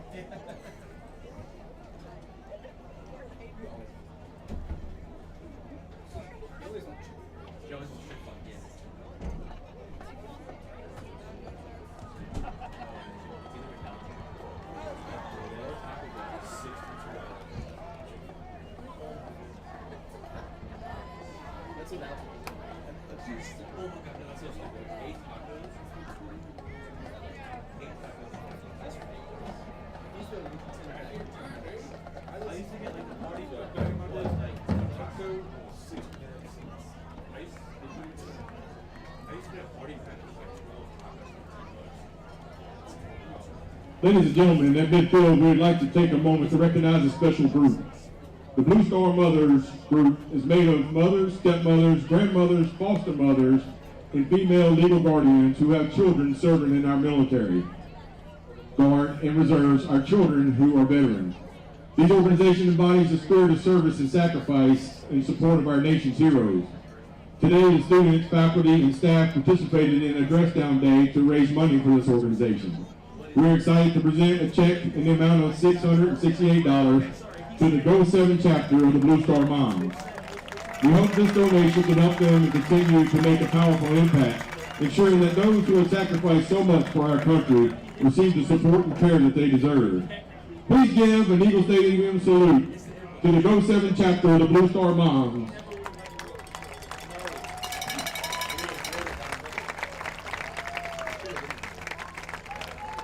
Representing the Blue Star Moms, Miss Trudy Dupree. Eagle Stadium salute. This is how it gets to the NFL. This one moment. He missed that one kick, and now he's gonna train even harder. Doesn't miss anything inside the 30.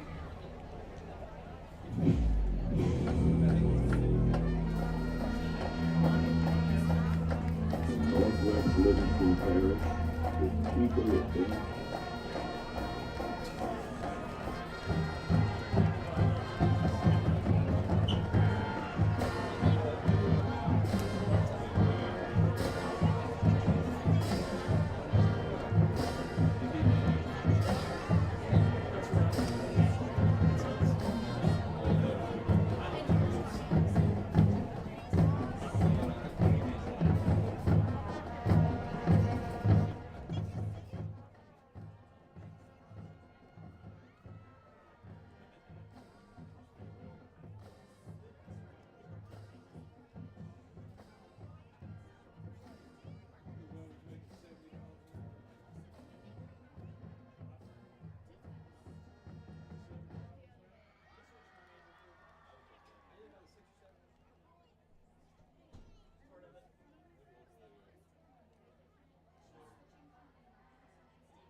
Northwest Livingston Parish, the people of Benham Springs and Watson have fostered communities of tradition, character, and excellence.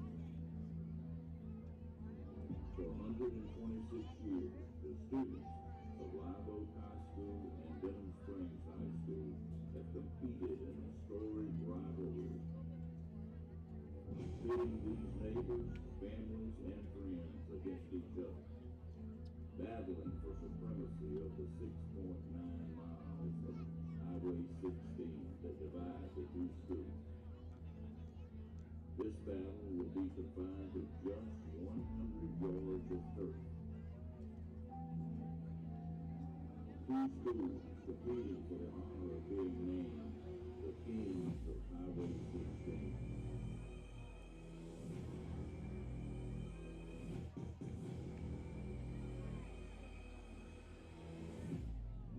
The trophy up and etch their names in history as the victors of this year's Battle of Highway 16.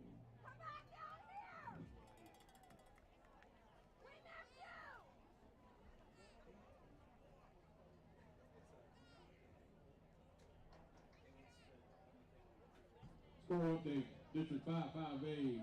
Last night, Walker over Bel Air, 51-0. Last night, East Ascension 44, De La Salle 7. Second quarter, Jefferson Rise Charter 0, Cinema 30. Second quarter, St. Thomas More 20, Denham Springs 0. Other scores of interest, second quarter, Zachary 21, West Monroe 7. Second quarter, Neville 7, Ruston 0. Second quarter, Jesuit 7, the St. Aug 0. Halftime, Brother Martin 7, Edna Carr 0. If he was aiming at the upright, I would agree with you, but he wasn't. Well, if I about 3. About 3 more?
All right, and we are back following our halftime festivities.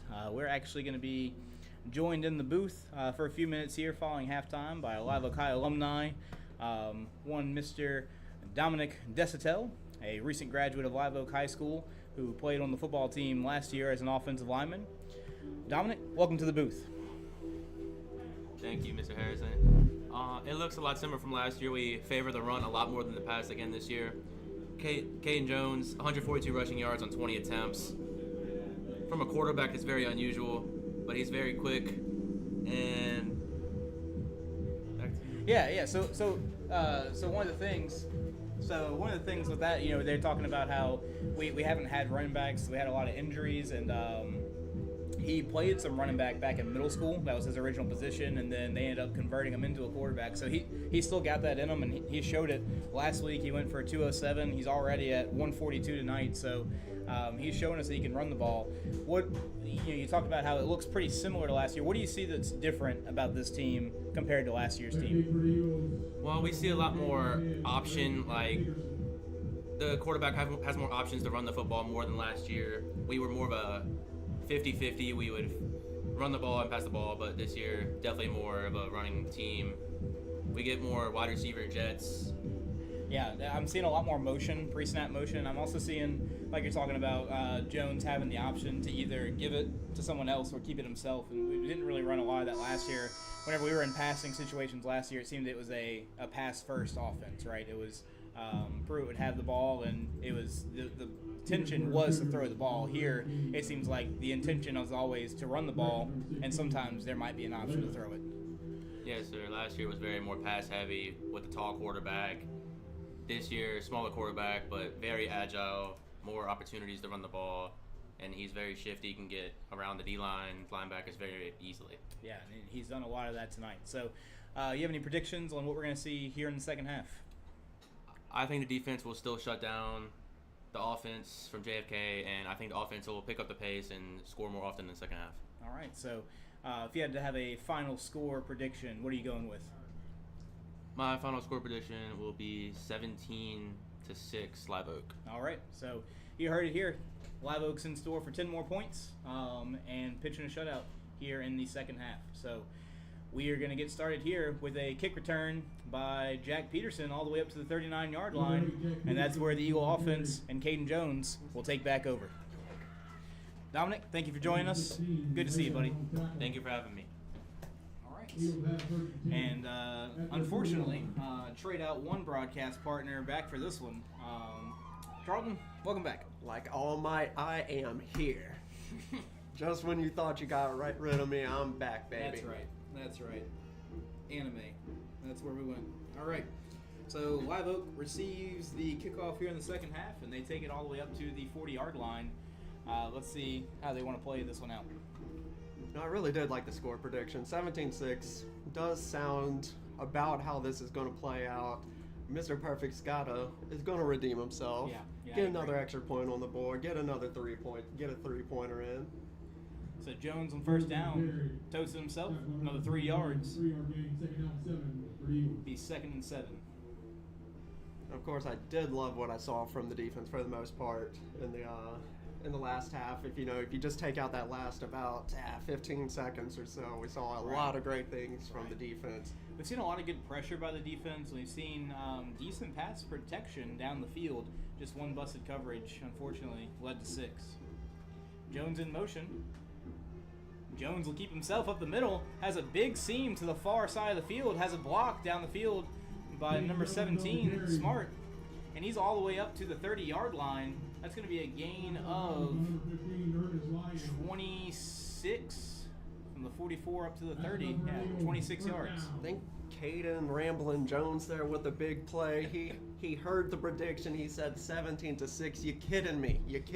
At least 24-6. We want more. Yeah, he really has put this team on his back here in these last 2 games offensively. He's continuing to do so. He's getting good protection from this offensive line and good protection you're in a 4 wide receiver set, and those guys are blocking really well. just like I would want to do after running 40 yards on the football field. I'd want to run the ball immediately right after. Got a lot of oxygen flowing in me, or I played tennis today with my team, and after a 14 hit rally, it's exactly what I wanted to do was hit again on the following, and that was just like if you're serving, you just kind of whiff that first serve, bounce it around a little, breath, right. fix your sleeves. Unfortunately, he has a play clock. Yeah, This one, a throw on second down intended for number 24, Dakota Jones. It's incomplete. There was a football broadcast I was listening to the other day, and I don't know if it was RG3 on there, a former quarterback, but he was talking about how he wishes some offensive coordinators would realize how difficult it is to throw the ball right after you run one of those big plays bouncing off of people. Absolutely. And we saw a big run, another short run where he's getting hit, and then being asked to throw the ball. Then it's not all like he's going to be a little gassed at that point. Absolutely. That's a good point. So they're taking their time here. 5 seconds on the play clock. He's gonna have to call a timeout here. So maybe Caden was like, "If y'all ain't giving me a break, I'm giving me a break." Right.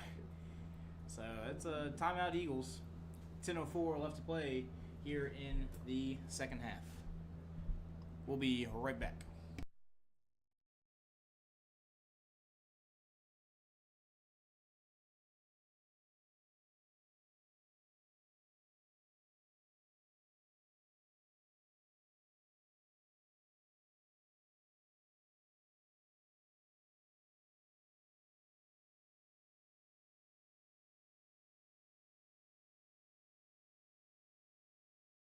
This is another Live Oak Broadcasting original here on the screen. Had one of my kids, he's doing some good work in After Effects, so doing the special effects there for the color guard. Only unfortunate thing is that you rambled about that for about 2 minutes before you realized that your mic was off. How embarrassing for everyone but me. Man in motion is Whitehead. Fake the handoff. Jones keeps himself up the middle. He's got a seam, and I believe up to the 20-yard line will be enough for the first down. Gain of 8. He just needed a little breather there, you know. Personally, I felt like maybe he could have just taken the flag instead. He had 12 yards in him, easy. That's true.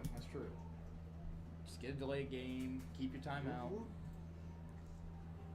Wait till the play clock gets to 1.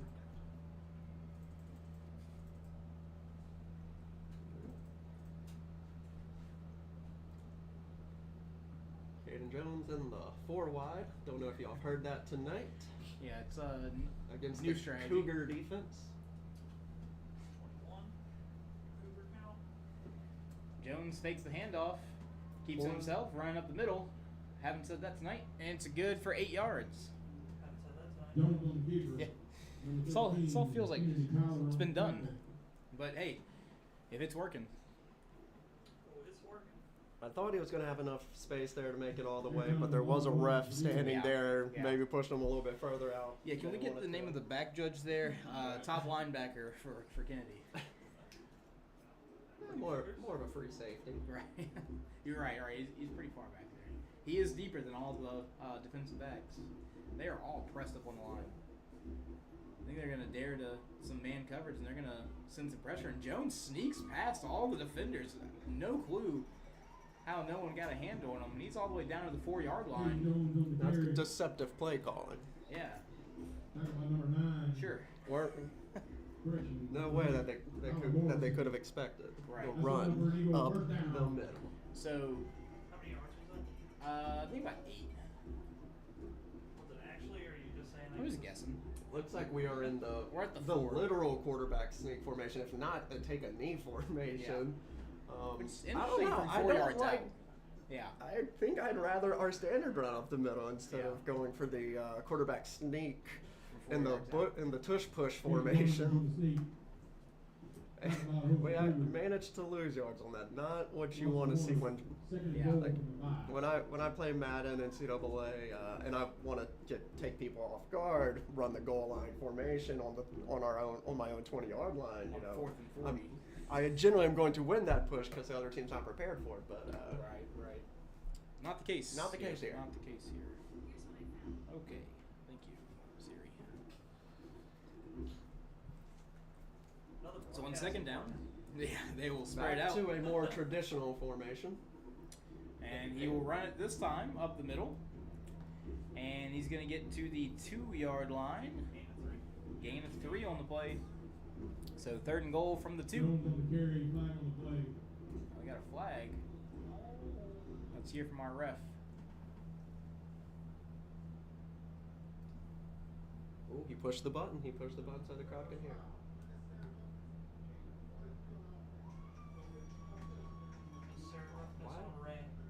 Yeah, they called an unnecessary roughness penalty by the blocking tight end here on the near side, Hayden Ray.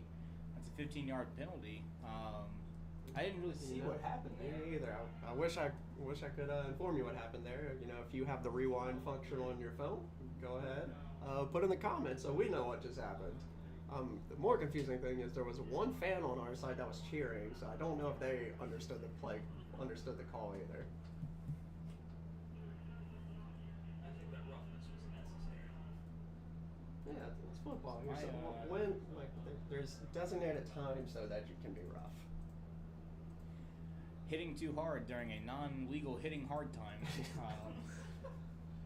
That's Move the prolate spheroid 15 yards back.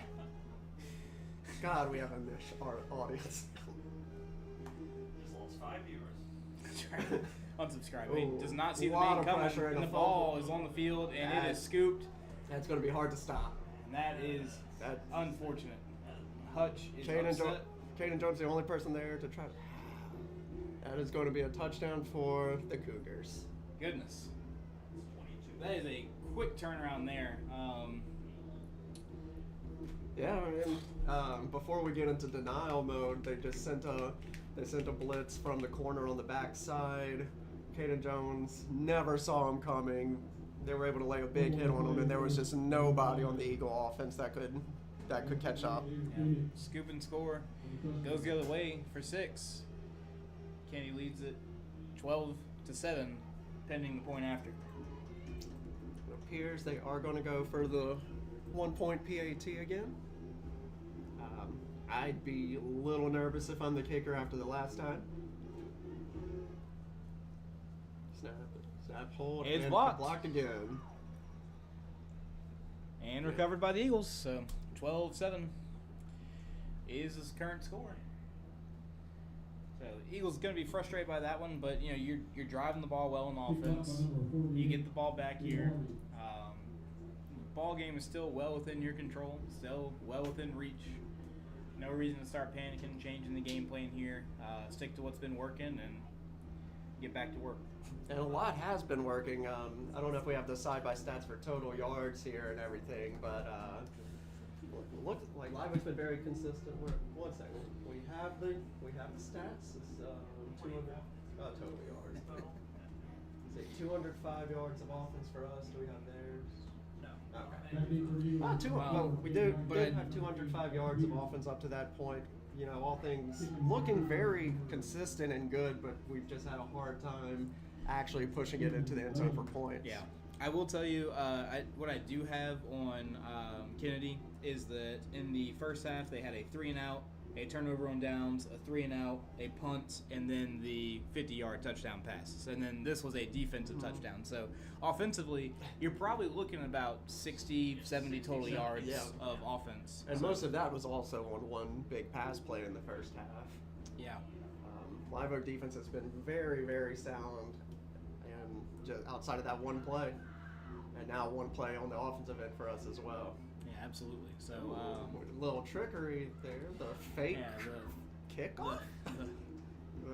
Bold move. Let's see how it works out for them. All right, I'm trying to go back and see what that penalty was over. All right. Ooh, little stop and go there action from Whitehead. He makes it up to the little late, and we got a flag. A lot of players down. Yeah. They're gonna have to split up.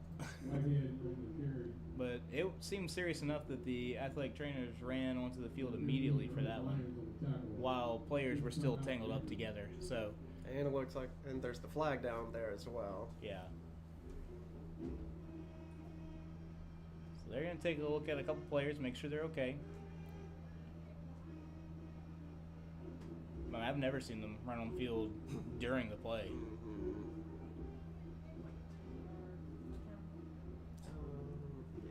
He got out to the 24. I think he caught it at the 5-yard line. The one's on the 22.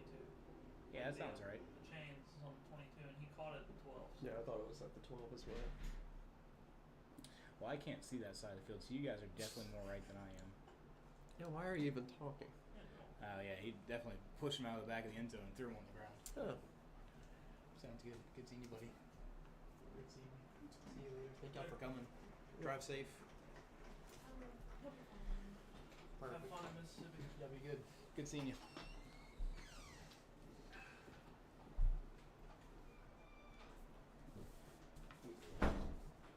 So that's what that was.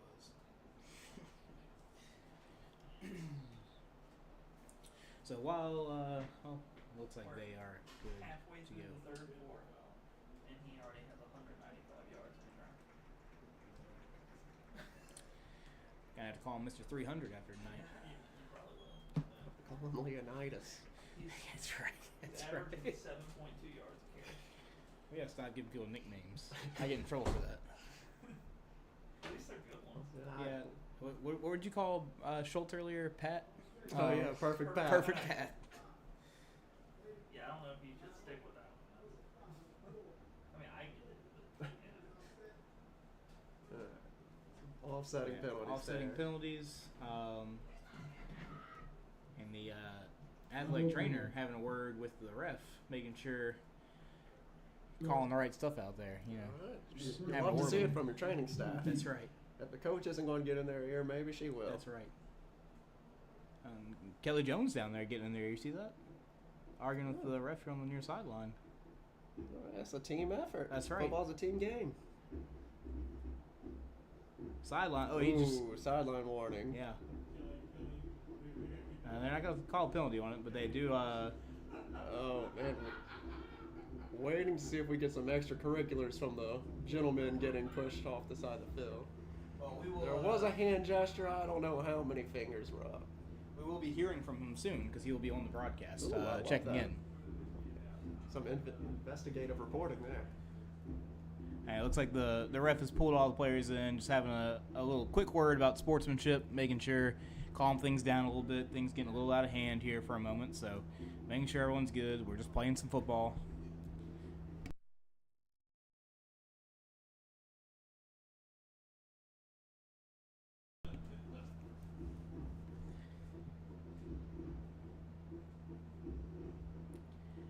End around Whitehead. Jones keeps himself, jumps over a man, and gets up to the 27 and a half yard line. That's 200. So with that rush, Caden Jones is now at 200 yards rushing on the evening with a quarter and a half left to play. Very happy I picked him off the waiver wire on fantasy this week. Yeah, if you had him, the over/under on rushing this week was 200. So Shattering that right now. One more run, and Yeah. you got it. And there it is. Won the bet. All right, so Jones gets 5 more, enough for a first down, up to the 32-yard line. That's enough for an eagle. I got to find out his cardio regimen. This is insane. Yeah, that's the 6-minute timeout. Take a hydration break. For hydration. That's what it is. It's the hydration timeouts that's really keeping. They got the secret stuff over here on our sideline, right? Let's say, bro, it doesn't matter how much. That's why Anna makes the big bucks. And here's our sports med. This is a live broadcasting original, highlighting our sports medicine team after their work just now. Very good timing. to Yeah, play. yeah, very good timing. I don't think I can do 205 yards straight with as many hydration breaks as I want.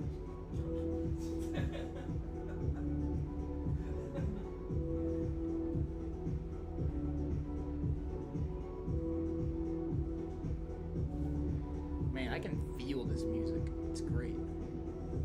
Who picked it? Not me. That's a student. So some of these I make, right? But with 4 of them that played tonight were student made. So that was their project over the last 2 weeks, was working on one of those. And So our next projects, they're doing one for the swim team, the cross country team, the volleyball team, and I believe the cheer team. Love to see that all the teams are getting a little time in the spotlight. Yeah, a little bit of love. So we really wanted to focus first on our spirit groups that are out here with the football team. Give them a shout out at their own games that they're here performing at. So making sure that they're getting some recognition for the work they do. And 1 second on the clock. That can't be real. Yeah, these. Yeah. That one says 1. That one says 0. It just came out of a timeout.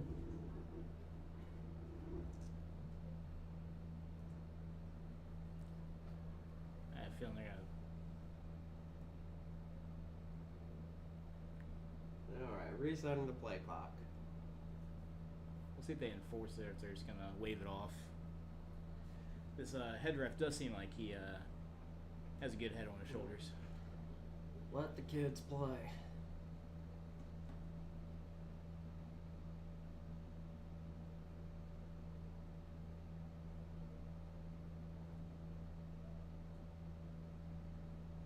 I mean, you're coming out of a timeout. You know, it's Should be pretty difficult theoretically to get a delay of game there. But there will be if we take another 15 seconds. All right. Said Are we no going to have flag to for it. reset the play clock again? There we go. are. And he said something there. I couldn't hear the other thing he said, but he somebody said kept something. talking. He said something for both teams, and then couldn't quite tell what it was. All right. Must not have been very important. Play clock number 3. Let's try it again. 5:57 left to play here in the third quarter. Jones under center. By that I mean in the shotgun. He's going to take it, keep himself. This time the rush gets to him, and he'll be sacked, and he'll lose 5 yards. Does that put him under 200? I mean, it puts him at 200. That's a bad beat. It's a bad beat. That's not counted toward his rushing stats, though. That's tough.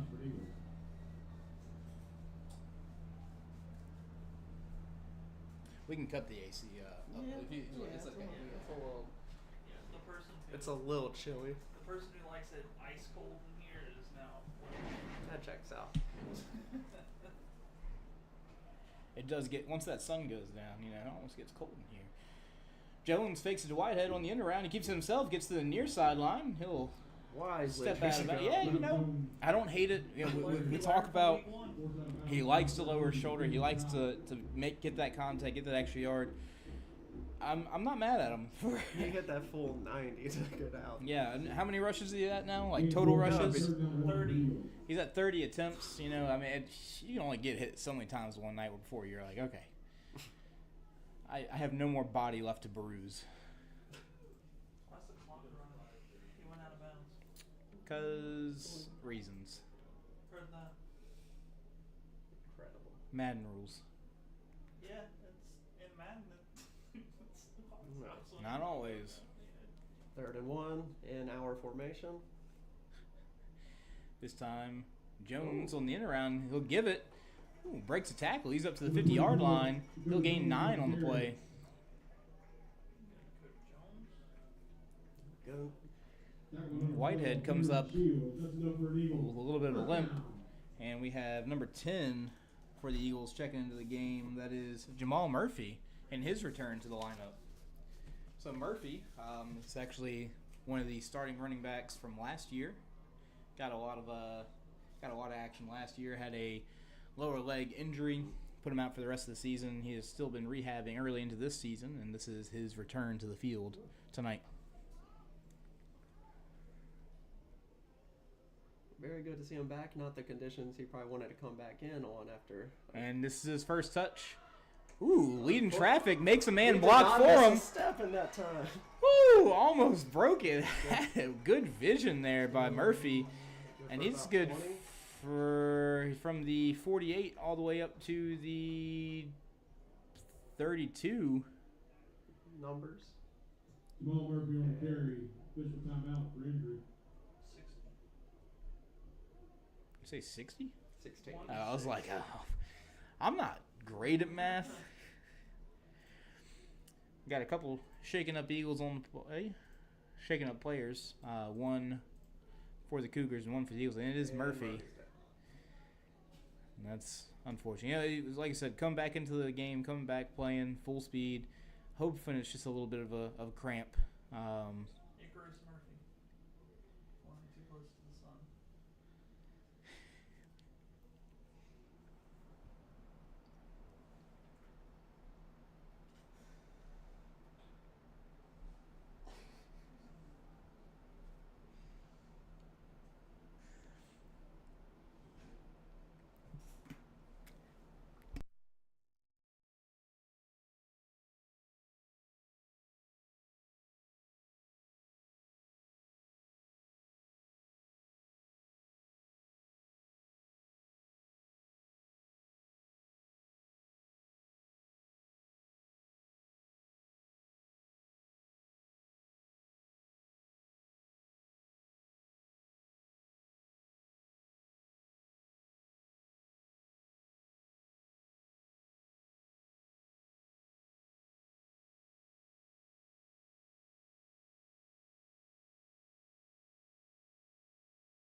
And Murphy walking off the field under his own power. Maybe it's a little bit of a scare there on his first carry coming back into varsity football. So he'll come off the field and we'll take a look at him, make sure it's nothing serious.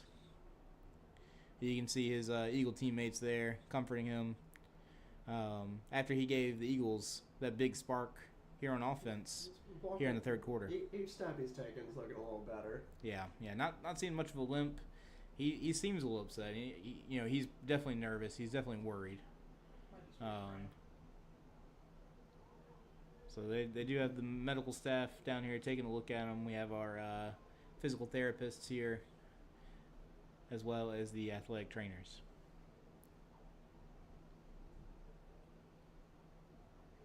Interesting. They pulled number 77. The tackle. That's Garrett Zachary, the junior, replacing with number 56, Tyler Kelly, the sophomore. I wonder what that's about. It looks like he's getting taped over here on the sideline, so maybe a little bit of blood. They're going to take care of that to where he can get back into play. All right, back to football. Jones, off the right side. Had a shot at there for a second, but he'll get met. No gain on the play. Well, they wasted no time going to the direction of Kelly after he came in the game. Ran right by him, and Derek Zachary is back in. They'll shift that line back around. Put Zachary back in over at left tackle.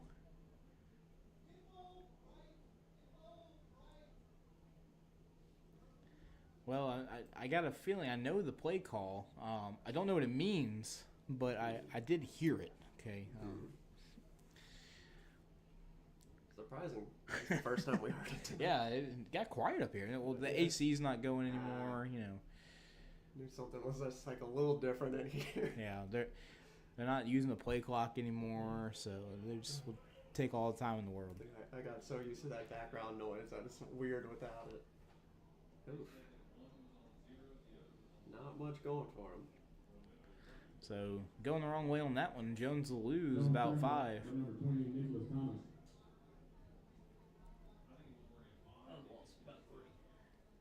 Loss of about 3.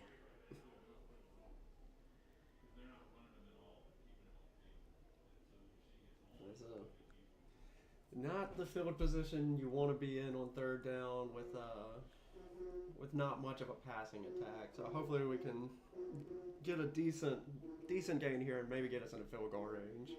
Well, that's not happening. Another big hit by the Cougar defense.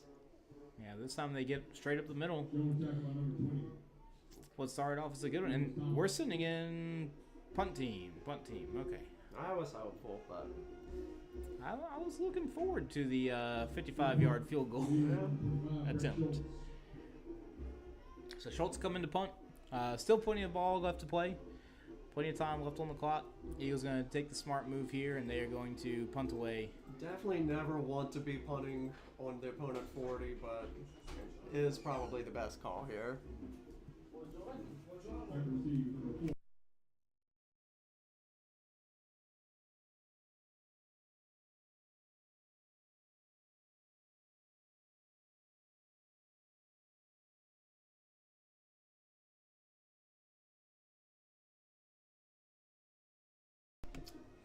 like a touchback on the punt, which is about one of the worst case scenarios, only shifting the field about 20 yards, not about 20 yards, 20 yards.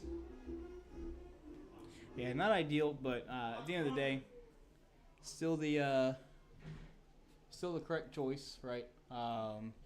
Punting it away, getting it down to the 20-yard line, and making it to where there's plenty of field for Kennedy to have to march down if they want to score. This is their first drive this half. It is. With 34 seconds left in the third quarter, we're seeing the Cougar offense get on the field for the first time.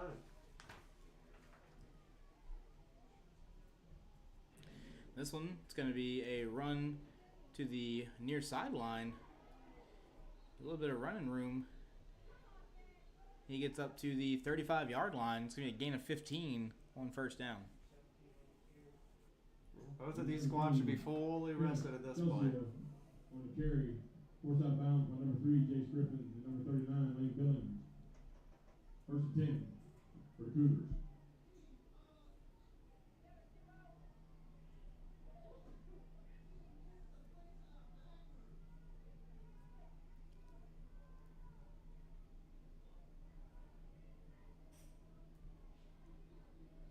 Here's the snap. Quarterback looking to the far side. Has a man here on the near sideline. Looking to him. Great defense there. Just in time. Yeah, it thought for a second that he might get there a little early, but he's able to dive into the ball and knock it away. A fraction of a second later, and that could have been another 6 for the Cougars. Yeah, and that was the freshman, number 20, Cullen Weller, in coverage.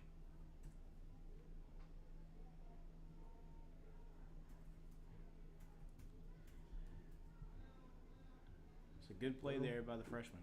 Despite the deep balls that JFK keeps throwing, we're still not acknowledging it too much in the coverage right now. Looking like an all-out blitz coming on the way. And it's coming, and it's there, and he's gonna throw this one up, and this one is gonna be complete. He's got a man in front of him. It's number 3. If only somebody in the broadcast booth could have seen that coming.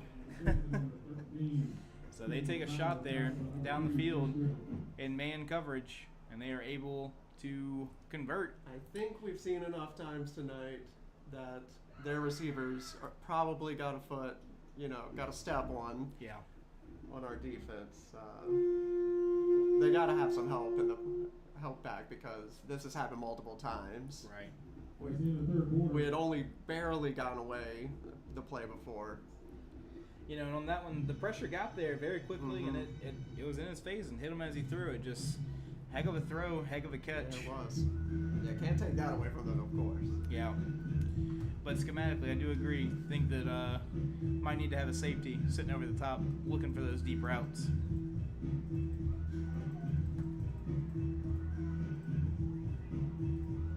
Have our fourth quarter montage playing here. Showing some of the biggest plays in recent Live Oak football history, including the 4th down stop against Ouachita in 2015. I gotta say, having jump around playing in the background behind it, mixed messages. Mixed messages here. Against Denham Springs in 2018, the Hail Mary. And again in 2020, with the blocked kick returned for a touchdown to beat the Jackets and Coach Brett Beard's first year as the Jackets head coach. They'll meet again next Thursday night over in Denham Springs.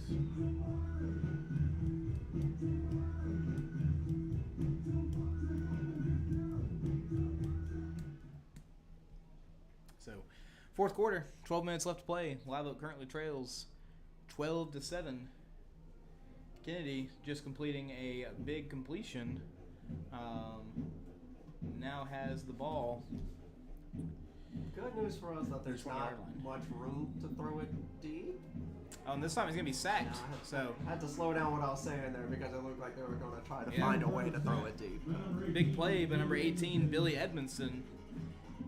Gets home, and it's a loss of 8. Now there is room to throw it deep. For the Cougars.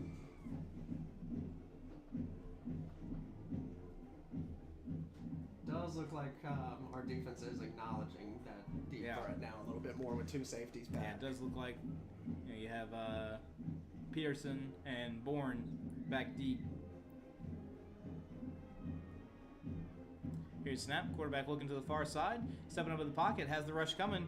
Has a man on him. He'll get out of bounds up to about the 23, 24-yard line. That is more of the defense I want to be seeing. We're getting enough pressure without sending the house. Right. And you And have you need a spy to watch the run threat that he possesses. But we also need those two safeties out back because he Right. has an arm. Their receivers are fast. right. And you're getting a lot of pressure even with just the 4 rushing. You've got number 22 Brendan Wilson there in the middle of the field, spying on the quarterback, and then keep your safeties deep and let them do their work. Which works against the pass, but Right. not great against the run. So we'll have to. Gotta expect that the Cougars are thinking of this as 4-down territory. Absolutely. They're very weird spot field, and they're going deep for it. Looking for a fade corner of the end zone. Might have gotten lucky there. I'm not sure exactly what was going on in the middle of the field, but our safety did get pulled over to the middle of the field, and we didn't have anyone there to stop that pass. And just thankfully for the Eagles, that was a little bit off the mark. So you are right. They're going to go for it on 4th and 14, which to me means they don't have much faith in the kicking game. They have been blocked a few times tonight. Obviously, don't want to punt it from your own from the 29.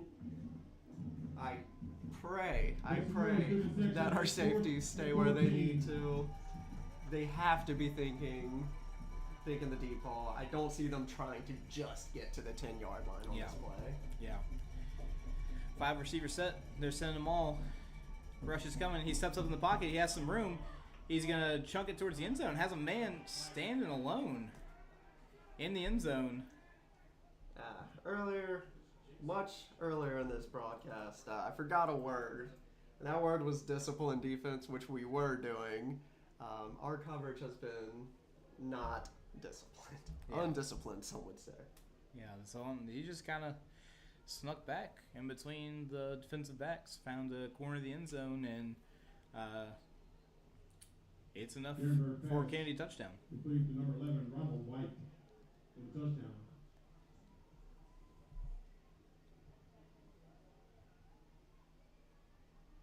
They will be going for 2 after some of the earlier kicking woes. I don't want to say kicking woes, it's a full special teams woe. Don't put this on the kicker, it's a whole team thing. It's going to be a quick pass, looking for the fade corner of the end zone, and it is incomplete. So it will remain 18-7. Kennedy leads with 11:03 left to play. So where things get a little bit more nervous for us on the Eagles side, obviously we only have 7 points this late in the game, but without as much of a passing attack, time does become a big factor here. Yeah, and it's something they haven't really even tested this game. It's been running has been working, right? So you may see a shift in the game plan here with 11 minutes to play. They may have to go a little pass heavy and see if they can't get down and get some quick points. We're probably averaging roughly 50 yards a drive, maybe 40 or so. We're moving the ball, just having a difficult time sustaining it all the way. Right, finishing those drives off and having them end in points. You've had a couple turnovers at unopportune times. You've had a couple sacks, things like that have just, and then the special teams woes tonight have been the difference for the Eagles. So Kennedy will line up to kick it. You have, it appears, Peterson and number 32, Enzo Landry, back deep to receive for the Eagles. Number 32, Enzo Landry, number 4, Katie Whitehead.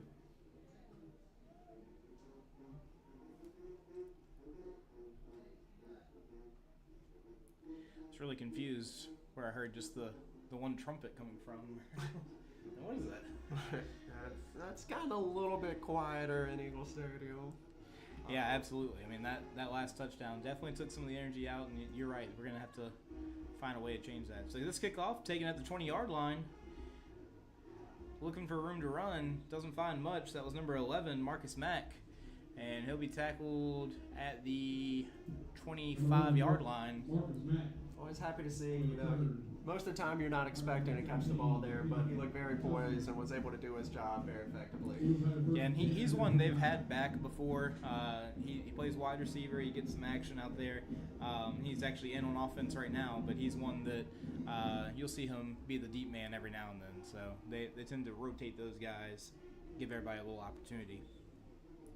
See if you can't find a hot hand.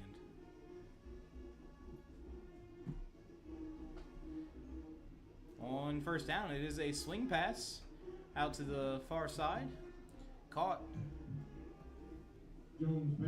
by number 4, Whitehead. And it's going to be a gain of 8 on first down. Gain of 8 there, a little complicated for a bubble screen there. I'm of course happy to get 8 yards, happy to see a different play Did he come in call. motion and he then came into motion,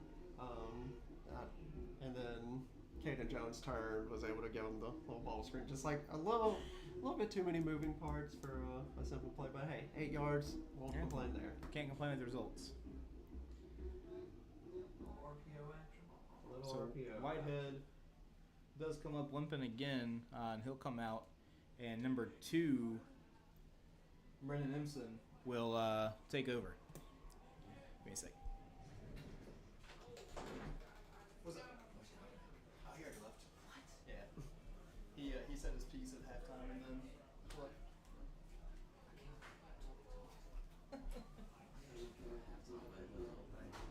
Yeah. You got some good stuff for the halftime stuff? Not big at all.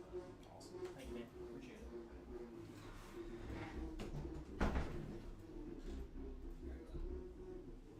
It's a shotgun. Single man over in motion. Looks to hand it off. Maybe a yard. Number 2, Riley Empton on the carry. So yeah, that was number 2, Empson. Number 51, Nathan Thomas. Gain of 1. Third down 1 for the Eagles. So the Eagles need to convert here, keep this drive alive, and we got another injury. We've had a lot of injuries tonight out here, a lot of cramping it appears to be by the Cougars. Timeout for injury. So yeah, I mean it's a hot night. They've been playing. I didn't count how many players they actually have over there with them. A few less than ours. A few less.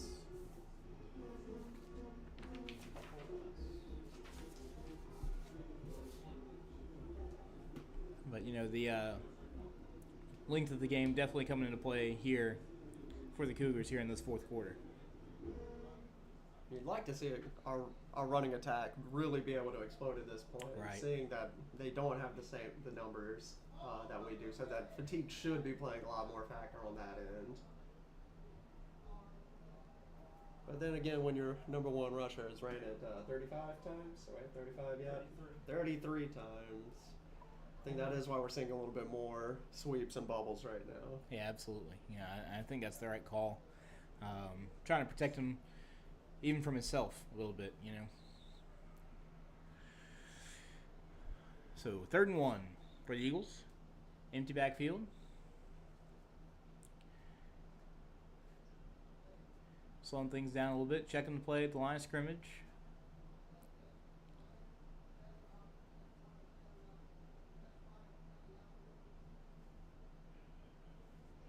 You can hear the offensive coordinator next door calling in the play. Relaying it to Jones. Does that mean run up the middle? Ooh, And it's a quick pass. And it's going to be incomplete. What do you think? We going for it here? I think they have to be honest with you. I mean, it's only an 11-point game, 10 minutes, but I think you got to put the fact that you can get a yard up against their guys. At some point, you got to win it. Yeah. Sometimes you just got to lay it out on the table and say, we're going to go for it, and this is what we can do. So they're going to go for it. I expect us to go to the try and shoot run up the middle and not leave any other factors into play here. Looks like the Cougars are expecting it, sending a lot from Yeah, I mean, it the is offensive stacked. right side, their left. You might see a quick slant over the middle here. Not much going. He might just need to throw it up. Incomplete. I'm not sure if that was even a designed pass, but there might have just been a prayer heaved there. Yeah. Unfortunately, the Eagles do not convert on fourth down, and they will turn over on downs. So one of the stories here tonight has been the absence in the stat sheet by number 43, Hayden Ray. You know, he's been one of the leading weapons, been the leading receiver for the Eagles this season so far, but with the run-heavy attack, have not had a lot of opportunities to get him the ball, and just one of those things that might need to find a way to get it to him here to close out this game.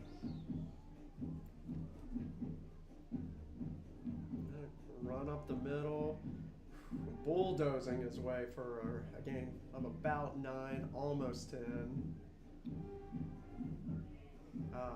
That run looked like one team is excited and is still trying to win this game, and another team that may be losing a little bit of motivation here at the end. Yeah.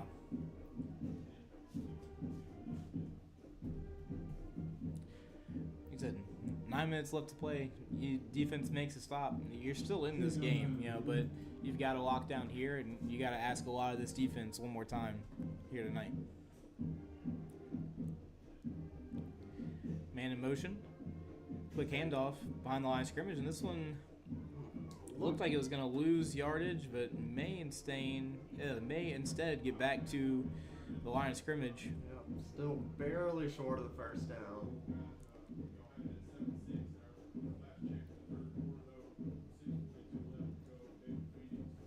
See if the Eagle defense has 2 more of those stops.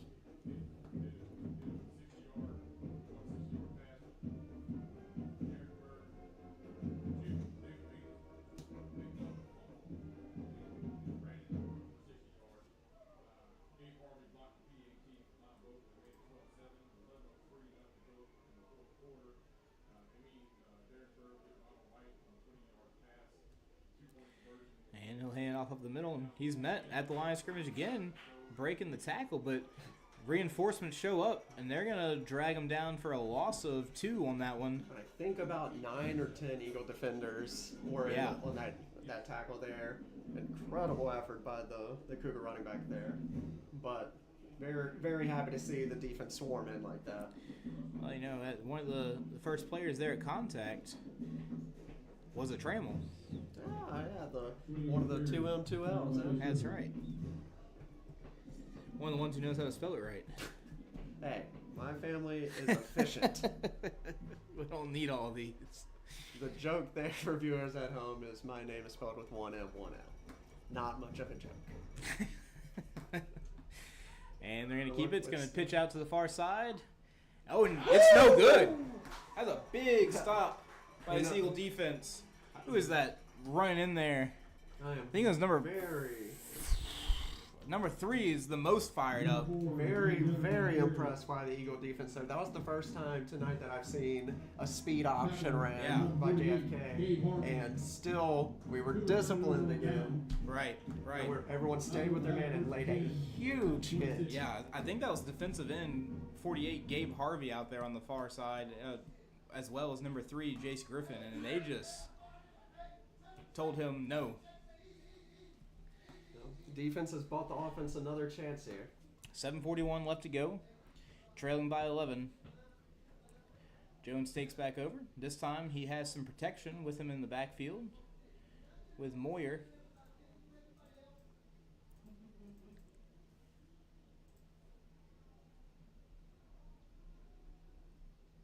Puts the man in motion.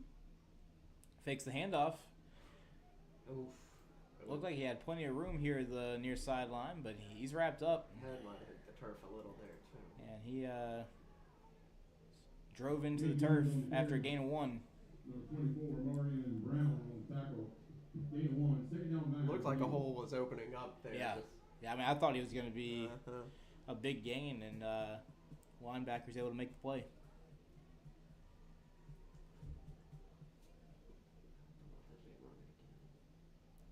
Jones drops back to pass, looking over the middle, has a man. uh, He throws it up, trying to get Ray involved. just drops it. Cannot bring it in double coverage, but had a shot at it. Number 43, Hayden Ray, incomplete. It's going to be 3rd and 9 for the Eagles.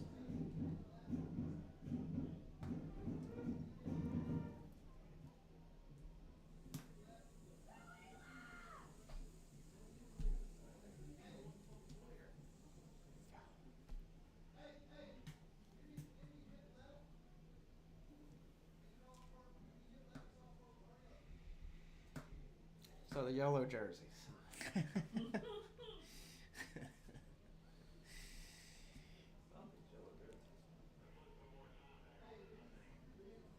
I'm thinking the yellow jerseys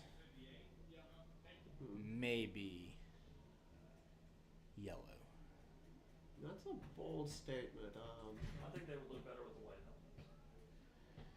helmet. So you do the full white, yellow, blue. That's what I would think. Yeah, I kind of like the blue, yellow, blue, like that. I like how it. Man, I would rather just wear blue jerseys. When I are do we like getting the yellow blue jerseys. helmets? Ooh. Yeah, how Well, about that? depending on the proceeds from this stream, right? Drops back to pass again. Looking to the near What- side, If we had another shot at it. um, This time intended for number 6. That's Eli Higgins, the sophomore. we're gonna send out the punt unit here, and we may need to purchase a jugs machine if we don't have one for this coming up week. We've had 3 crucial drops in probably the last 4 passes. Yeah. Talking about how the passing game is a little out of sync. It hasn't been a necessity for this game. Now the game script has changed a little bit, and whenever it's crunch time and you got to pass, just come up a little short. Good looking punt there. Good punt. Catches it at his own 30. Not much room to go there. So he is able to corral him, keep him near the 30-yard line. Number 4, James Evans on the return. Number 0, Vince Bourne in 44. Looking for a block in the back belly there, and there is a flag on the far sideline. Gonna wait and see what the call is here. Is asking for a flag the bargaining or anger stage of grief? I'd say bargaining. Anger. See, it's right I'd somewhere in say between. Are we in a transitionary phase? Because I think the yelling part is the anger, and then you actually have to bargain and ask for it, right? Where is the flag? Right. Okay. Because usually you're not asking for the flag, you're complaining that there wasn't. That's a good point. I'm Usually- leaning more to the anger Yeah, side. here. usually you're mad that there wasn't. Look, you asked for my expertise earlier as the resident AP psychology teacher. My expertise says it's all your perspective, Who put you in the booth? the way I see it.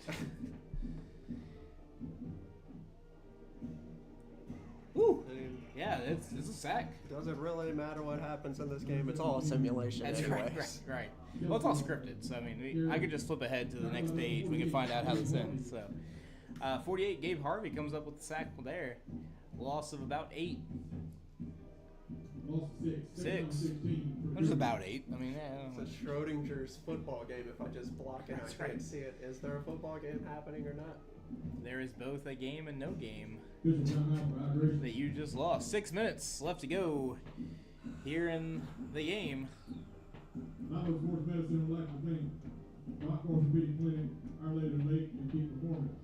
Proud members of the Rock Foundation for providing athletic training medical coverage for tonight's game. The foundation provides a full-time certified athletic trainer, as well as a part-time athletic trainer to our schools. Live Oak High School and 2nd and Oak Hall 16 in need of for the I don't know Cougars. about you, but I'm gonna need a hydration break after the game. Water may not do the trick.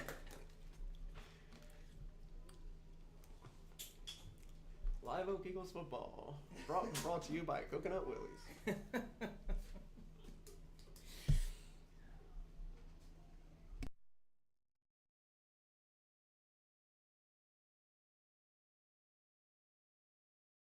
Coconut Willers has a sign. they What do, I you're said right. was factual. Charlton was on brand. Yeah, you're right, bro. I made sure of it before I That said was it. very professional. I knew where he was going with that. We'd like to thank our corporate sponsors. The double D's, man. Quick Coach pass. is good, Woo! Take his head off. Why don't you, Jacob Cowart? Big hit. And it'll bring up 3rd and long. 5:45 left to play. Clock becoming the biggest factor here. Offense is going to get another shot at it. Question is, can they get 2 more shots? And can they take advantage of the opportunities they get late in this ballgame? If we go back to the 50s broadcast here, if I'm the Cougars, I'm thinking about that 3rd down punt. They're Just to be proving- safe. We're seeing what this defense is doing to them. They've pushed them to the 15. Our offense is not getting to the 15. Eagles defense showing a lot of moxie here. Really pushing the envelope. And they're going to get to him. He's going to get away. Pressure. We might have a holding there. He's going to make it pretty far down. Smart to not hit him out of bounds there. We say the yellow flag of no goodery. Well, except for whenever it is. By golly, I think this one might be on our side. Heavens to Betsy. Gee willikers, that's a holding. Most people do their laundry at home. This ref left it on the field. And it's a holding call. Can't do that. 10-yard penalty. Spot foul. And it's going to back him up. Like you said, maybe that 3rd down punt not looking like such a bad idea there. Yeah, they call me crazy, but I think I'm onto something here. 5 minutes left to play. They do stop the clock. 5:02. All the way down to the 8-yard line. They've got a long ways to go. And, if I'm the Eagles, I'm saying one-man spy in the middle of the field. 3 deep. If 3 not deep, 4. everyone else go. In fact, I would want 4 deep, honestly. Because we've seen them get split apart pretty easily. So they do have a 4 wide receiver set. We got man on each one. 2 safeties deep over the middle. Looks like you're going to rush 4. And 1 linebacker, and is a spy. I don't know why they started the clock again. And this one's going to be a draw. He breaks 1 tackle, has some room. Almost. Very close to the first down, about 3 yards away from it, it looks like. Yeah, he gets out to the 27-yard line, so took a pretty big hit there, too. I've been very impressed by these Eagle defensive ends chasing people down the field. Oh, yeah. So they Well, short by about 6 yards. it didn't look like they want the 3rd down punt, and it doesn't look like they're going for the 4th down punt. They might try and ice the game right here. If they would have got to the spot on the field that I thought they got to a couple yards further, Yeah. I wouldn't be too against this. But if I'm them, and I love the tenacity of playing to win, and hey, they might even get it right here. Right. But It's one of those things. after I've seen what I've seen from the offense tonight on the Eagle and the punt would be a safe move here, and they might be thinking this over. Yeah, it's I agree. It's one of those things you got to play to win. But with 3:40 left on the clock, right, made a little too much thought. and 2 going into that scores left, you do not want to give your opponent a short field. Yeah. Maybe though, the Cougars here are listening to our broadcast and we gave it all away. Sorry, Eagle faithful. 4th quarter, Rustin 14, Neville 10. 4th quarter, Jesuit 10, St. Aug 0. 4th quarter, Carr 19, Brother Martin 7.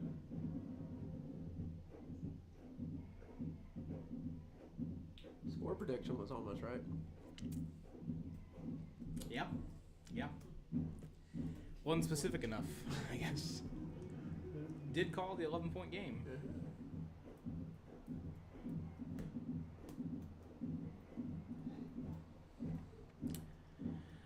So Looks like the offense is staying out on the field. they sure are. So wondering if they're looking for a certain certain defensive set. If they find it, then they run the play. If not, maybe the quarterback just punts it himself. Yeah, I was actually about to say the same thing. The old Ben Roethlisberger That's punt. right.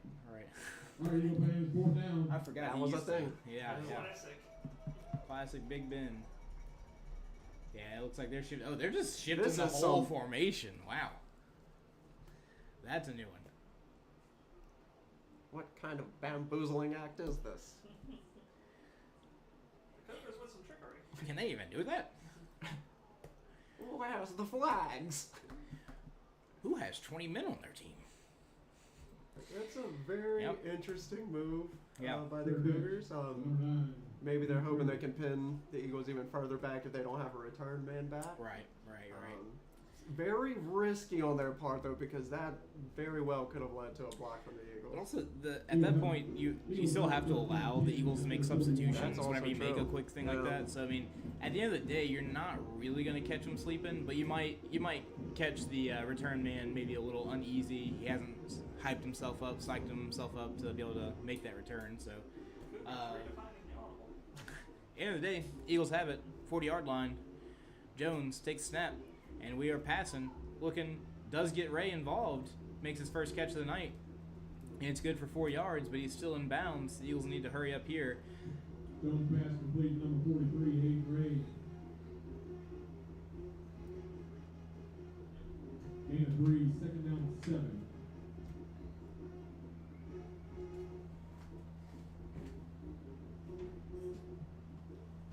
Jones back to pass, looking to his left. Will there be a flag? Kind of both fighting over it. Yeah. Personally, I'd like to have seen one. Right. If number 12 keeps going, he may end up with a 15-yarder Yeah, somewhere. Yeah. But no flag on the play. No gooderies were had.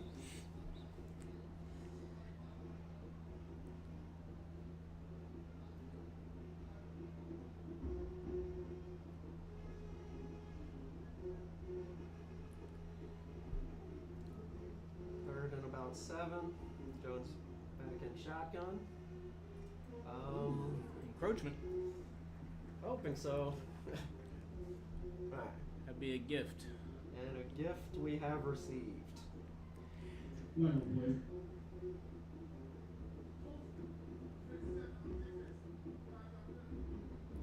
So encroachment on defense, 5 yards, makes it 3rd and 2 at the 49-yard line. Ooh, that whistle's on. Yep.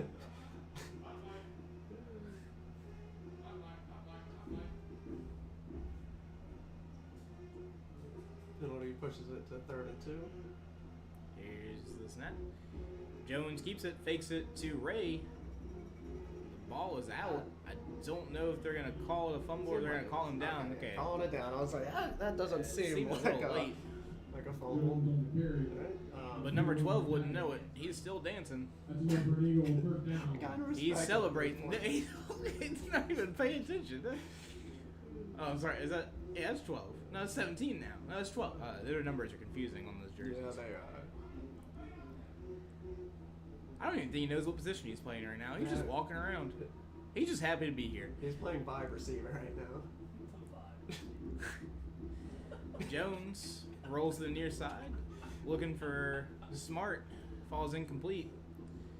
Well, he may be vibed out over there. He's sitting down on the 40. No, that's not happening. That's not. Yeah. Well, yeah. He didn't receive any vibes that play. Okay. 12 came to give him some vibes. Are we on to Vibes something? received.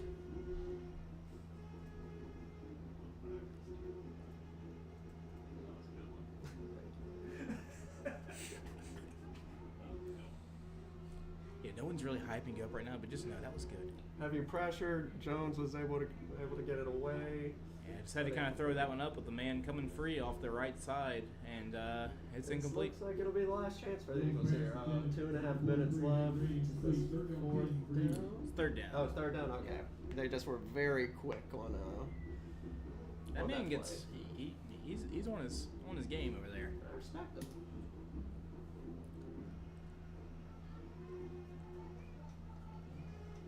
I'd like to see us attack number 1 here. after every play, he's going down to catch his breath a little bit. That's probably where you want to be You know, attacking. I think it's the disrespect play is what it is. I think he's just sitting down to show that he Oof. can. Jones shoved hard. Yeah. And it looks like that's going to be a 15-yarder. That's another gift. Yeah. Green Jones pass intended for number 17. Labor smart, incomplete, flag on the play.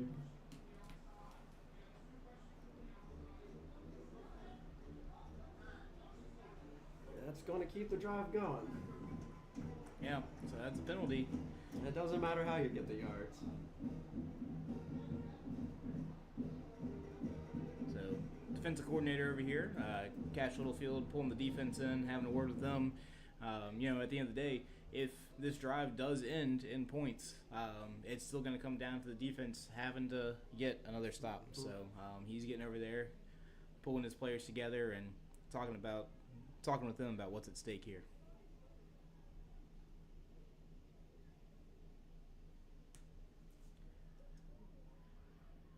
Just trying to look at late game strats here. We still got 2 timeouts, 2.5 minutes, but we do need 2 scores. Jones Kenny gonna Jones, scramble on this one. nothing going for him. Driven hard into the ground. He's going to lose 3 on that one. Number 24, Marion Brown. That guy with the down sign is quick. I was about to think it was about to be 3rd down. As soon as our quarterback was driven to the ground, I look up at RDS2. He doesn't play around. No. The Eagles got to run a play here, though. Letting a lot of clock just run off after the tackle. Yeah, yep. Speaking of those 2 timeouts. So Jones, this one, All it's right, a screen pass to Moyer. That's going to hurt the average. Yeah, nowhere to go on that one. We're going to have to call a timeout here. Number 5, Ben Moyer. Tackle by number 24, Marion Brown. 3rd and 13. We're not thinking the same that I am.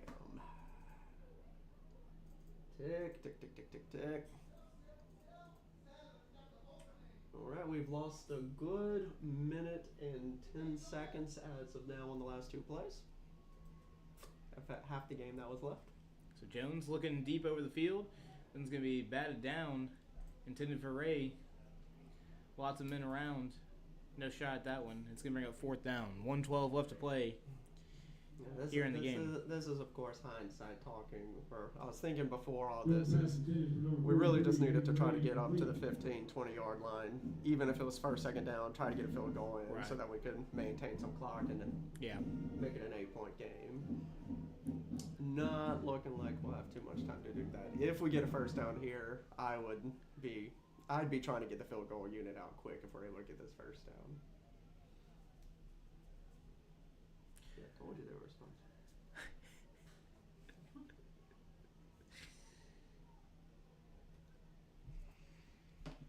All right, this could be the game here. That's not going to make it to the yard marker.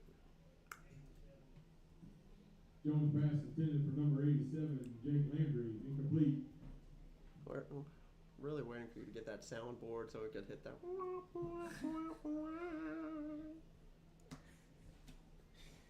So this one does fall incomplete, and the Eagles will turn over on downs with 1:08 left to play, 2 timeouts left by the Eagles.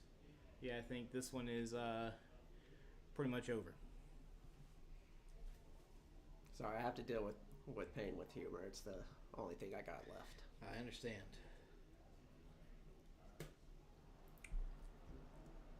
So, official timeout, I guess. Because why not?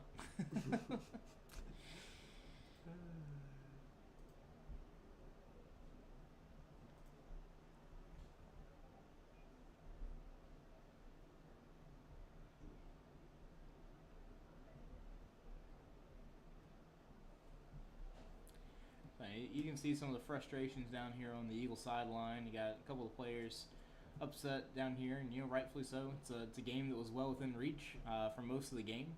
Even when trying to get back into it here late in the game, looked like there was still a shot at it. Well, you didn't have to look to the sideline, Joel, to see any frustration. You could have turned your head to the right. would have been a lot easier of a glance, right? So, Eagles. I don't have the official numbers, but fairly certain they outgained the Cougars offensively tonight. I'd expect so. Yeah.